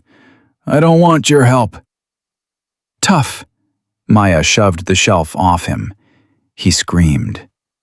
"Your femur's fractured, probably arterial damage. You've got maybe 10 minutes before you bleed out. So shut up and let me work." She ripped his pant leg open. Compound fracture, bone visible, blood pumping. She needed a tourniquet. She used his belt, wrapping it high on his thigh, pulling tight. The bleeding slowed. "Why are you helping me?" Mitchell asked through gritted teeth. "I tried to destroy you." "Because that's what doctors do," Maya said. "Even for assholes."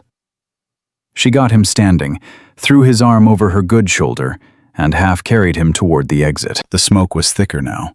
She couldn't see 3 feet ahead. A voice called from the smoke. "Dr. Washington, is that you?" Maya froze. She knew that voice. Karen Davidson. Karen emerged from the smoke, but something was wrong. She held a gun. "Put him down, Maya," Karen said. "Karen, what are you doing?" "What I should have done months ago." Karen's hand was shaking, but her aim was steady. "Patricia Williams paid me $50,000 to keep track of you, to report everything you did, every patient you treated, every move you made." Maya's world tilted. "You were the leak." "I needed the money. My daughter's cancer treatment, the bills, I was drowning. Patricia said all I had to do was watch you. Just watch. I didn't know what she was planning." Karen's voice cracked. "But then people started dying, and I realized what I'd done, what I'd helped make happen." "So put down the gun," Maya said. "Help me get Mitchell out. We'll figure this out." "I can't." Tears streamed down Karen's face. "Patricia's dead, but her partner isn't. He called me an hour ago, said if I don't kill you, he kills my daughter. She's in the hospital right now. He sent me a picture of her room. He's watching her." Mitchell groaned. Maya kept pressure on his tourniquet. "Karen, whoever this person is, we can protect your daughter, but not if you do this."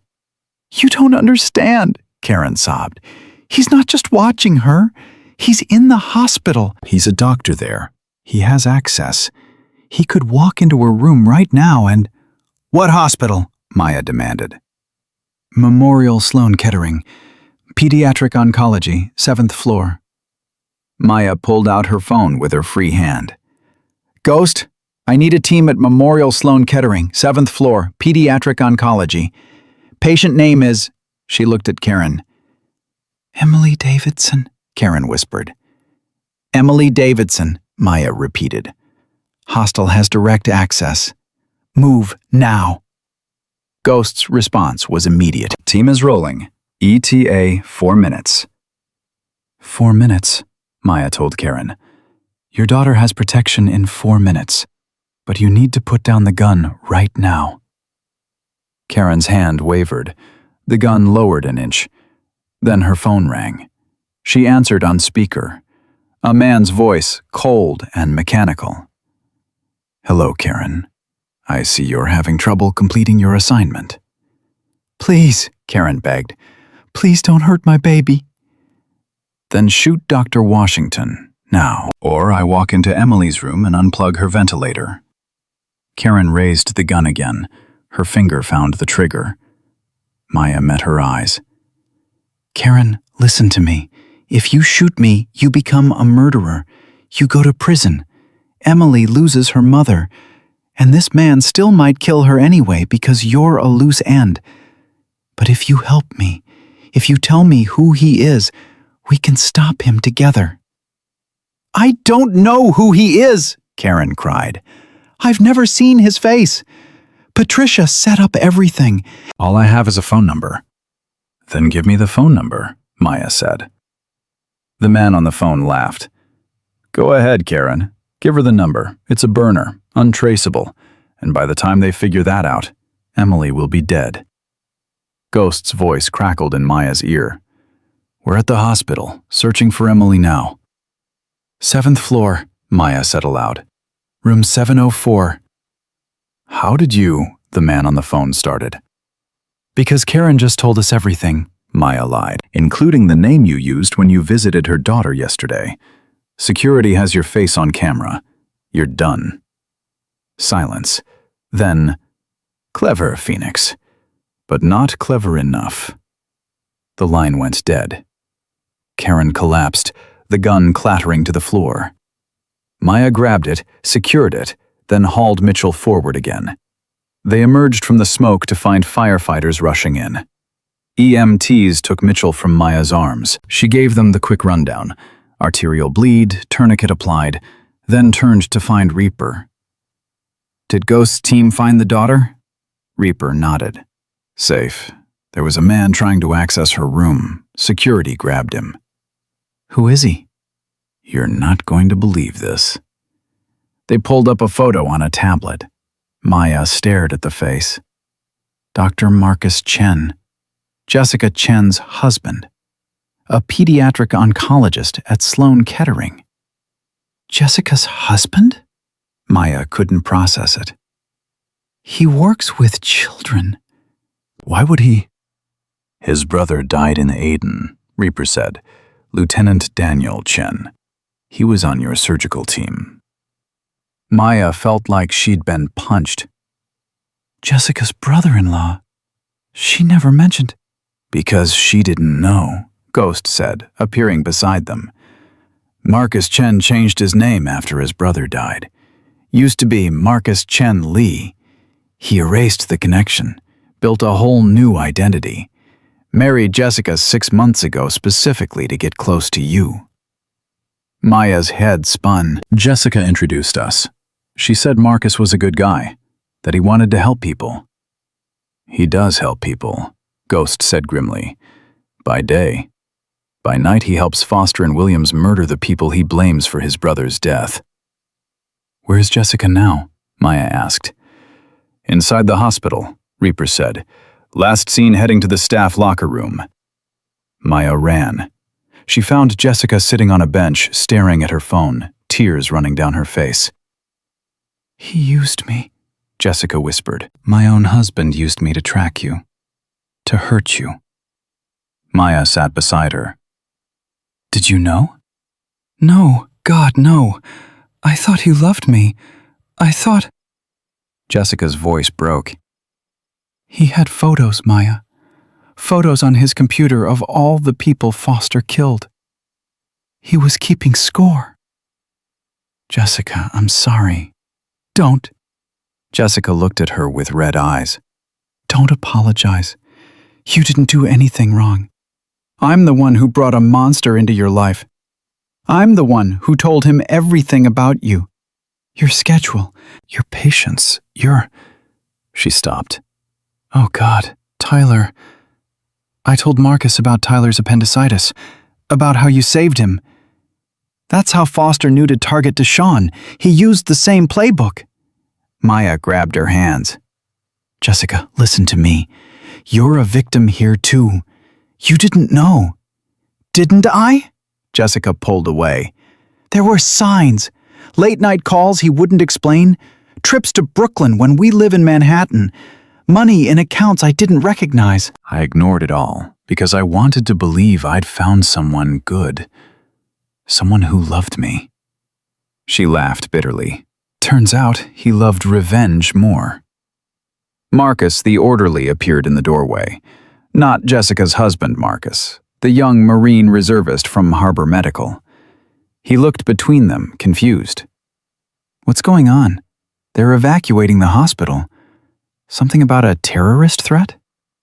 Not terrorist, Maya said. Personal vendetta. She stood. Marcus, I need you to do something for me. Take Jessica somewhere safe, away from here. Get her a lawyer. She's going to need one. Maya, what's happening? Marcus asked. Who are you really? Before Maya could answer, Ghost appeared with 2 MPs. Lieutenant Commander Washington, we need you to come with us. Why? Maya asked. Because Dr. Mitchell is talking, and he's making some interesting claims about you assaulting him. About practicing medicine without proper credentials. About... I have credentials, Maya interrupted. Military medical license, still active. He's claiming you used a false identity to gain employment at a civilian hospital, Ghost continued. That's fraud. The hospital's board of directors is demanding answers. Maya looked at Marcus. That's who I really am. A fraud. A coward. Someone running from her mistakes. That's not true, Reaper said, stepping into the locker room. You're someone who made hard choices in impossible situations. You're someone who saves lives, and you're someone these people need right now. An alarm blared through the hospital. A voice over the intercom, panicked and urgent. Code Blue, Trauma Bay 3. Code Blue, Trauma Bay 3. All available personnel respond. Maya was moving before she thought. She ran to Trauma Bay 3 and found chaos. A teenager on the table, gunshot wound to the chest, blood everywhere. The surgical resident was frozen, overwhelmed. What happened? Maya demanded. Drive-by shooting, the resident stammered. 15-year-old male. GSW to the right ventricle. I don't know how to... Get me a thoracotomy tray, Maya ordered. Now. You can't, the resident said. You're not credentialed here anymore. If you operate and he dies, the lawsuits... If I don't operate, he dies anyway, Maya shot back. Tray. Now. Someone handed her the tray. Maya cracked the kid's chest right there in the trauma bay. No time for the OR. No time for proper procedure. Just raw, brutal combat surgery. She found the hole in the ventricle. Quarter-inch tear, blood pouring out with each heartbeat. She placed her finger over it, held pressure, felt the heart beating against her skin. I need 4-O-proline and a vascular needle holder, Maya said. Her voice was calm, detached, the voice of someone who'd done this 100 times under worse conditions. She sutured the heart while it was still beating. Each stitch had to be perfect, or the repair would fail. The room was silent except for the monitors and Maya's steady breathing. Final stitch. Final knot. She removed her finger. The heart beat strong and whole. Close him up, Maya told the resident. Standard closure. He's going to be fine. She stripped off her gloves and walked out. Dr. Williams' replacement, a stern-faced woman named Dr. Sandra Reeves, was waiting. That was the most incredible thing I've ever seen, Reeves said. And also the most legally questionable. We need to talk. My office, now. Maya followed her. Marcus, the orderly, tried to follow, but Reeves shut the door in his face. Sit, Reeves ordered. Maya sat. Her shoulder was bleeding again through the bandage. She felt dizzy, exhausted, done. I've been CEO of this hospital for exactly 2 hours, Reeves began. In that time, I've learned that my predecessor was a murderer. My head of trauma is a saboteur, and my most competent nurse is actually a Navy surgeon operating under a false identity. Do I have that right? Yes, ma'am. Good. Now explain to me why I shouldn't call the police and have you arrested right now. Maya met her eyes. Because you need me. This hospital needs me. Those kids I just saved, Tyler Ramos, the teenager with the ventricle repair, they'd all be dead if I wasn't here. You lied on your employment application. I did. You practiced medicine without proper civilian credentials. I did. And yet, Reeves leaned back. Every single person you've treated has survived. Every single diagnosis you've made has been correct. Every single procedure you've performed has been textbook perfect. She pulled out a folder. I've spent the last hour reviewing your cases. 53 patient interactions, 53 positive outcomes. 0 complaints except from Dr. Mitchell, who, by the way, just confessed to falsifying your performance reviews. Maya blinked. He what? Mitchell was skimming medication from the pharmacy. He thought you'd noticed, so he tried to get you fired before you could report him. Turns out you never noticed because you were too busy actually caring for patients. Reeves smiled thinly. He's being arrested as we speak. I don't understand. I'm offering you a job, Dr. Washington, a real one, as our director of trauma surgery. Full credentials, full authority. On one condition. What condition? You teach our residents what you know. You train them the way you were trained. You make this hospital the best trauma center in New York. Reeves stood. Do we have a deal? Maya stared at her. I can't. I'm going back to the Navy. I'm training combat medics at— No, you're not, Ghost said from the doorway. Maya hadn't heard him enter. Change of plans, Phoenix. Admiral, what are you— The Pentagon reviewed your situation, Ghost interrupted. They've decided you're more valuable in a civilian role. Training civilian trauma surgeons, creating a bridge between military and civilian medicine. You'll keep your rank, keep your clearance, but you'll work here. You can't just reassign me without— I can, and I did, Ghost said. Consider it a direct order, Commander. Maya looked between them. This is about Deshawn, about keeping me visible, making me a target. It's about giving you a chance to do what you do best, Ghost corrected. Save lives. The people hunting you, we'll handle them. You focus on healing. A knock on the door. Marcus poked his head in. Maya, there's someone here to see you. Jasmine Miller stepped into the office. Deshawn was in a wheelchair beside her, awake and alert and alive. Dr. Washington, Jasmine said, we wanted to thank you. Maya knelt in front of Deshawn's wheelchair. Hey, kid. How you feeling? Like I got shot, Deshawn said. His voice was weak, but his eyes were clear. But alive, because of you. You're strong, Maya told him. You fought. My dad would have liked you, Deshawn said. He always talked about the docs, the ones who kept his team alive. He said they were the real heroes. Maya's throat closed. She couldn't speak. We're leaving Brooklyn, Jasmine said. New identities, fresh start. But before we go, I wanted to tell you something. My husband's last letter to me. He wrote it the day before he died. He said, if anything happens to me, make sure Marcus knows his dad died doing what he loved. And make sure the medics know we trusted them. Always.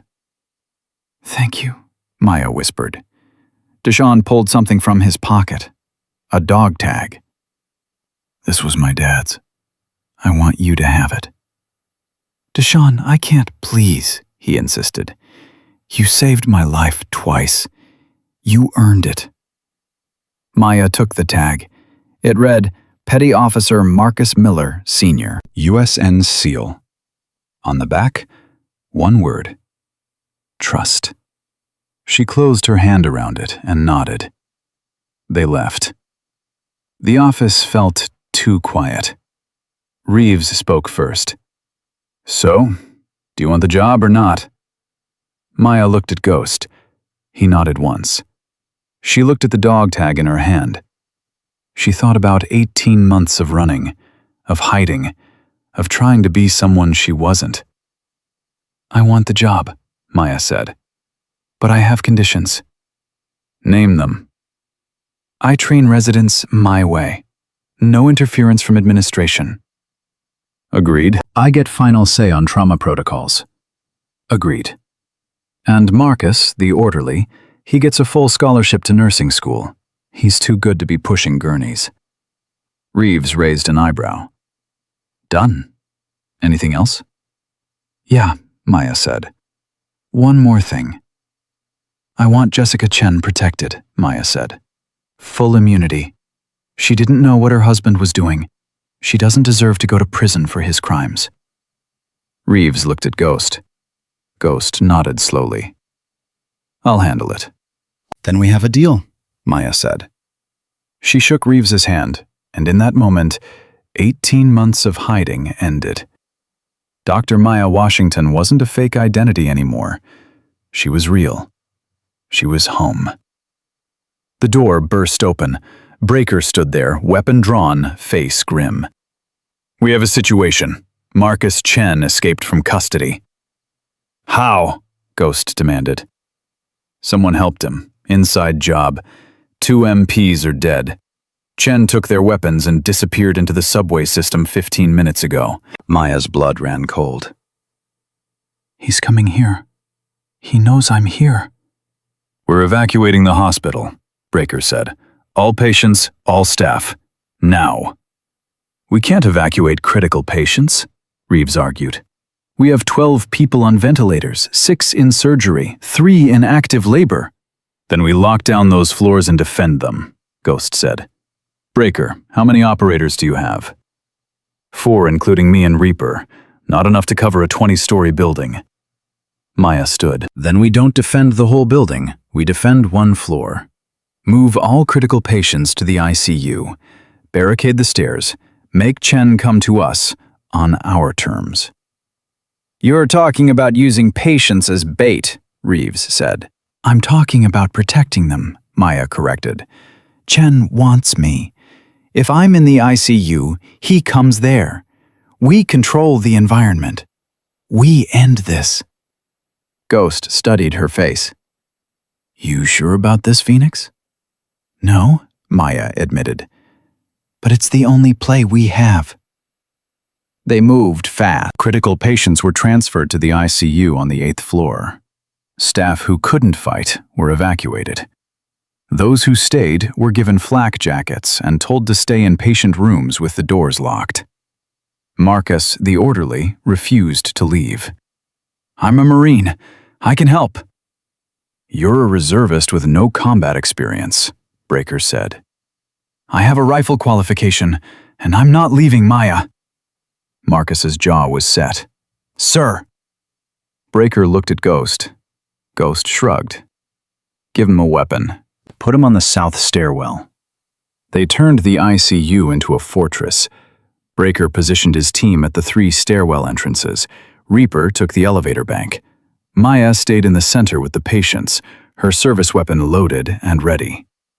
Jessica appeared in the doorway, her face pale. Let me help. Jessica, you should evacuate, Maya said. My husband is a monster. Let me help stop him. Jessica's voice was steel.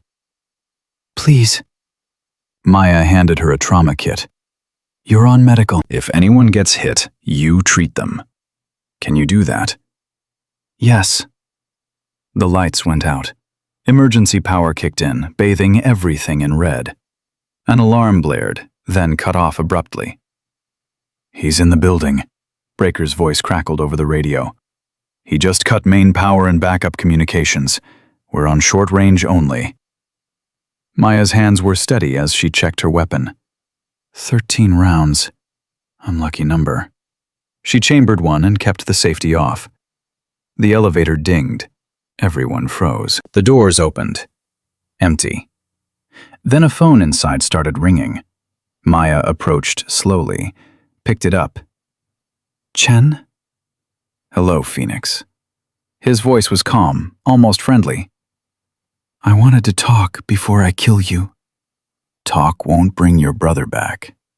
No, but it might help me understand why you valued 1 SEAL's life over 6 medics. I didn't, Maya said. I valued every life equally.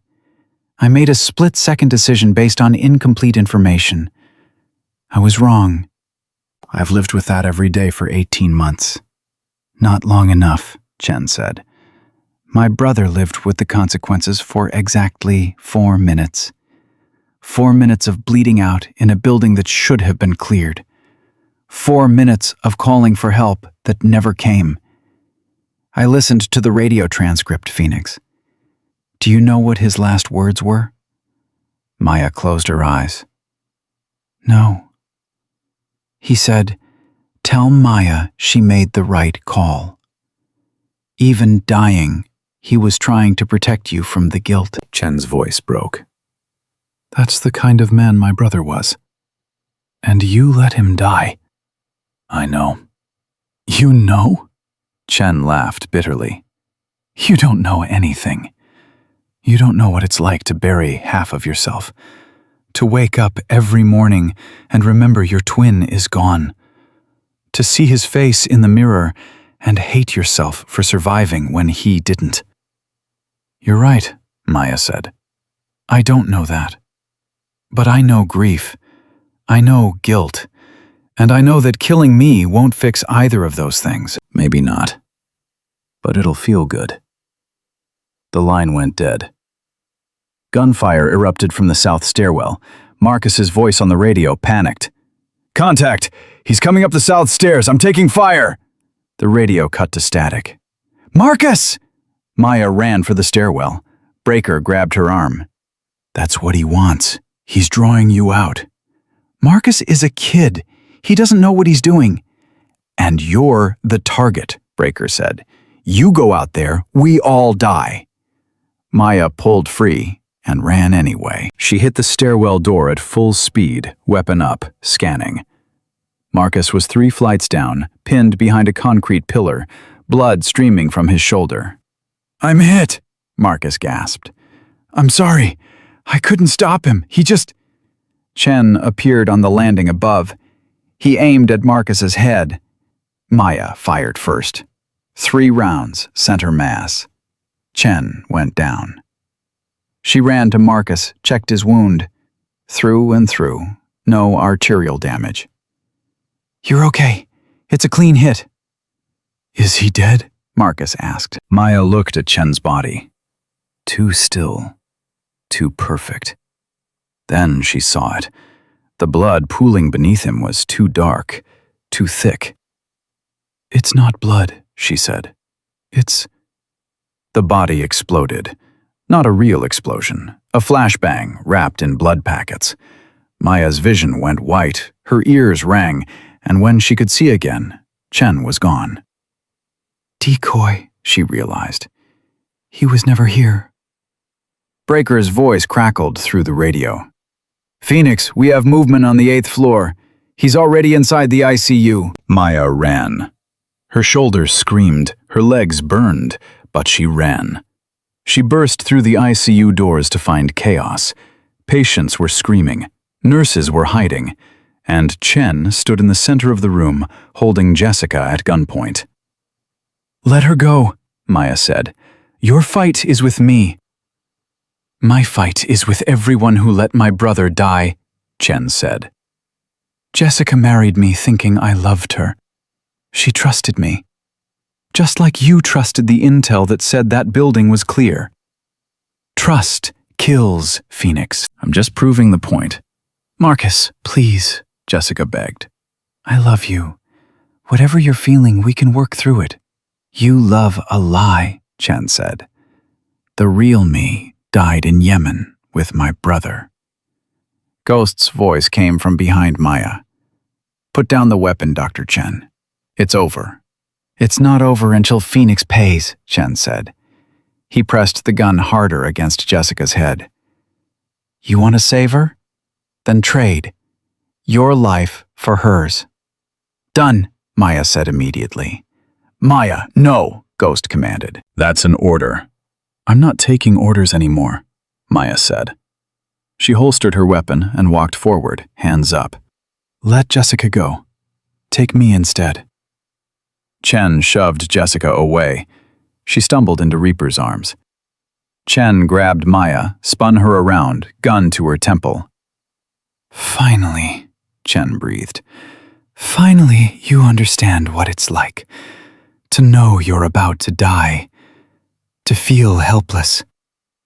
"I felt helpless every day since Aiden," Maya said quietly. "Killing me won't change anything." "It'll change everything," Chen said. "It'll—" A gunshot. Chen's grip went slack. He fell, a perfect hole in his forehead. Maya spun to see who'd fired. Jessica stood there, holding Breaker's rifle, her hands shaking, her face twisted with grief and rage. "He was going to kill you," Jessica said. "I couldn't let him kill you too." Maya caught her as she collapsed. "Jessica, I'm so sorry." "He wasn't the man I married," Jessica sobbed. That man died a long time ago. Ghost's team secured Chen's body. Real body this time. Real blood. Real death. Maya sat with Jessica until the crisis counselors arrived. Then she walked to the window and looked out at Brooklyn. Dawn was breaking, painting the city gold. Reaper appeared beside her. "You okay?" "I don't know," Maya admitted. 18 months of running, 3 days of fighting, and it's just over. "It's never really over," Reaper said. "But it changes. You change." She paused. "There's something I need to tell you. About why I faked my death." Maya looked at her. "What?" "The IED that was supposed to kill me in Kabul? It was meant for Ghost. I took his place in the convoy last minute because he had food poisoning." Reaper smiled sadly. "Chen's people thought they killed the Admiral. When they found out they hadn't, they came after me to finish the job. So Ghost staged my death to protect me." "Why are you telling me this now?" "Because Ghost isn't just our commanding officer, Maya. He's my father." Maya stared. "What?" "James Thompson adopted me when I was 16, Reaper said. "My birth parents died in a car accident. He was my father's CO. He took me in, raised me, trained me. Everything I am, I owe to him." She looked at Maya. "And everything he's done for you, protecting you, giving you this second chance, it's because he sees in you what he saw in me, someone worth saving." Ghost approached, and Maya understood why he'd never given up on her, why he'd pulled strings to keep her employed, to keep her safe. "You knew," Maya said to him. "You knew Chen was going to come for me eventually." "I suspected," Ghost admitted. "That's why I kept you close, why I made sure you had protection." "You used me as bait." "I gave you a chance to face your demons," Ghost corrected. "And you did. You saved Deshawn. You saved Jessica. You saved yourself." Maya wanted to be angry, but she was too tired, too relieved. "What happens now?" "Now you do what you were always meant to do," Ghost said. "You teach. You heal. You build something good from all this pain." 6 months later, Maya stood in front of 30 medical residents in Harbor Medical's brand new trauma simulation center. The facility was state-of-the-art, funded by a Pentagon grant that Ghost had personally approved. "Your job," Maya told the residents, "is not to play God. Your job is to make the best decision you can with the information you have, knowing that sometimes the best decision still has terrible outcomes." Any questions? A young resident raised her hand. "Dr. Washington, how do you live with it when you make the wrong call?" Maya was silent for a moment. She touched the dog tag hanging around her neck. Marcus Miller Sr.'s tag, next to her own tags that she'd finally started wearing again. "You remember that every life you save balances the scales a little bit," Maya said. "You remember that grief and guilt are the prices we pay for caring. And you keep showing up. You keep fighting. Because the alternative is to give up, and giving up means everyone loses." The residents nodded, scribbling notes. Maya dismissed them and walked to her office. It was small but comfortable, with a window overlooking the ER entrance. Marcus the orderly, now Marcus the nursing student, knocked on her door. "Dr. Washington, you have a visitor." Deshawn Miller walked in. He was taller than Maya remembered, healthier, wearing a high school letterman jacket. "Dr. Washington," he said, "I wanted you to know, I got accepted to Columbia, pre-med. I'm going to be a doctor." Maya's throat tightened. "Deshawn, that's incredible." "I wanted to be like you," he said simply. "My dad saved people. You saved people. I want to do that too. He paused. My mom wanted me to give you this. He handed her a photo. It showed Marcus Miller Sr. in uniform, young and smiling, with his whole life ahead of him. On the back, Jasmine had written, "Thank you for giving my son a future. You honored my husband's memory by saving our boy. We will never forget you." Maya set the photo on her desk next to the one photo she allowed herself to keep from Aiden. Her surgical team, all 6 of them, smiling before everything went wrong.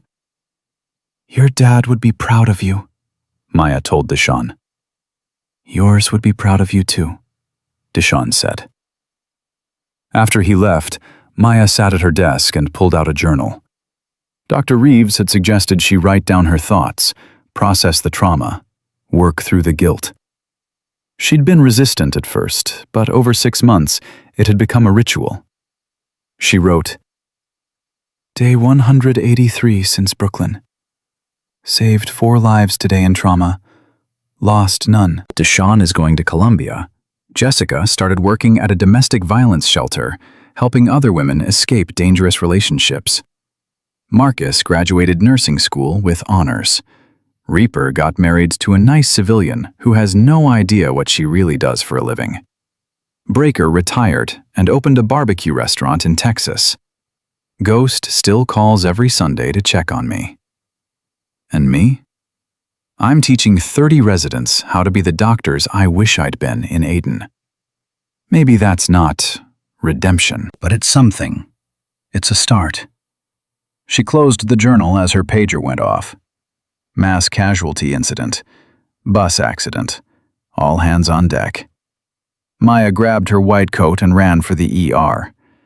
As she ran, she passed Mitchell, now working as a pharmaceutical rep after losing his medical license. He saw her and looked away quickly. She passed Karen Davidson, who'd taken a job in medical records after her involvement was exposed. Karen nodded at her respectfully. Maya nodded back. She passed Jessica, who was visiting for a therapy appointment.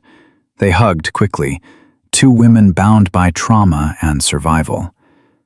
And then Maya was in the ER, surrounded by chaos and blood and people who needed her. She moved from patient to patient, triaging, treating, teaching residents how to prioritize, how to think, how to save lives under pressure. A young resident froze over a patient with a tension pneumothorax. Maya appeared at his shoulder. "What do you do?" she asked calmly. I don't know. I've never done this before." "Neither had I the first time," Maya said. "But you know the anatomy. You know the procedure. Trust your training. I'll talk you through it." She guided his hands, taught him the landmarks, watched as he successfully decompressed the chest. The patient stabilized. The resident looked at her with wide, grateful eyes. "I did it," he breathed. "You did," Maya confirmed. "Now do it again on the next patient, and the one after that, until it becomes muscle memory." 8 hours later, the crisis ended. 12 patients, 11 saves, 1 dead on arrival. The numbers were good. The team was exhausted, but proud. Maya walked to the staff lounge and found Reaper waiting, out of uniform, just Sarah visiting a friend.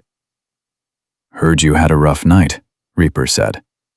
"Heard you're married now," Maya countered. "Why wasn't I invited to the wedding?" "It was classified," Reaper grinned. "Small ceremony. Just me, him, and a chaplain who thinks I work in military logistics. Does he know about? He knows I served. He knows I have nightmares. He knows I can't talk about most of my career. That's enough." Reaper pulled out 2 beers from her bag. "To surviving." Maya clinked bottles with her. "To surviving." They drank in comfortable silence. Then Reaper said, "Ghost wanted me to tell you something. The last of Foster's network was picked up last week. Chen's people, Williams's people, everyone who is part of the revenge plot. It's done. You're safe." Maya absorbed this. I don't know if I'll ever feel safe again. Safe is overrated, Reaper said. Purposeful is better. Is that what we are now? Purposeful? Look at what you've built. Reaper gestured around. This program, these residents. You're creating the next generation of trauma surgeons who won't make the mistakes we made. If that's not purpose, I don't know what is. Maya's pager went off again. Not an emergency this time, just a reminder about tomorrow's teaching conference. I should go, Reaper said. Husband thinks I'm at book club. Does book club usually involve military-grade beer? My book club does. Reaper hugged her. Take care of yourself, Phoenix.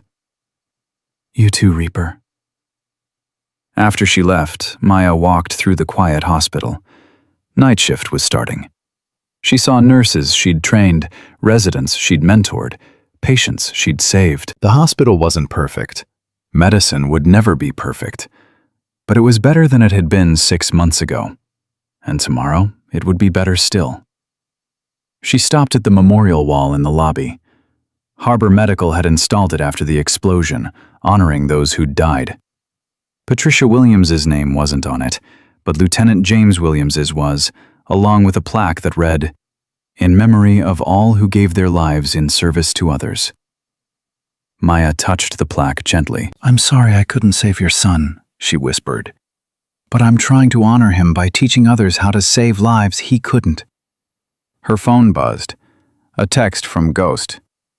Pride doesn't cover what I feel about what you've built. Your team from Aden would be proud too. Come to Portsmouth next month. I have a proposal for you. Maya smiled and typed back, only if it doesn't involve helicopters, rooftops, or people trying to kill me. Ghost's response. Can't promise that. But I can promise it'll make a difference. Then I'm in, Maya replied. She walked outside into the cool Brooklyn night. The city hummed around her, millions of lives intersecting, colliding, surviving. She thought about how far she'd come from that first night, trembling and invisible, letting Dr. Mitchell abuse her because she thought she deserved it. She thought about the quiet new nurse who nobody respected, who nobody saw as anything more than a diversity hire, a liability, a ghost. That nurse was gone. In her place stood Dr. Maya Washington, Lieutenant Commander, U.S. Navy Medical Corps, Director of Trauma Surgery, teacher, healer, survivor. The helicopter that had landed, demanding their SEAL Combat Pro, didn't just save Deshawn that night. It saved Maya, too, pulling her out of the shadows she'd been hiding in, forcing her to remember who she really was. She touched the dog tags around her neck one more time, feeling the weight of all the names, all the lives, all the choices that had brought her to this moment. Then she turned and walked back into the hospital, back to the work, back to the purpose, back to the only thing that had ever truly made sense. Saving lives, one patient at a time, until the scales balanced, or she died trying. Because that's what doctors did. That's what warriors did. And Maya Washington was both, whether the world was ready for her or not.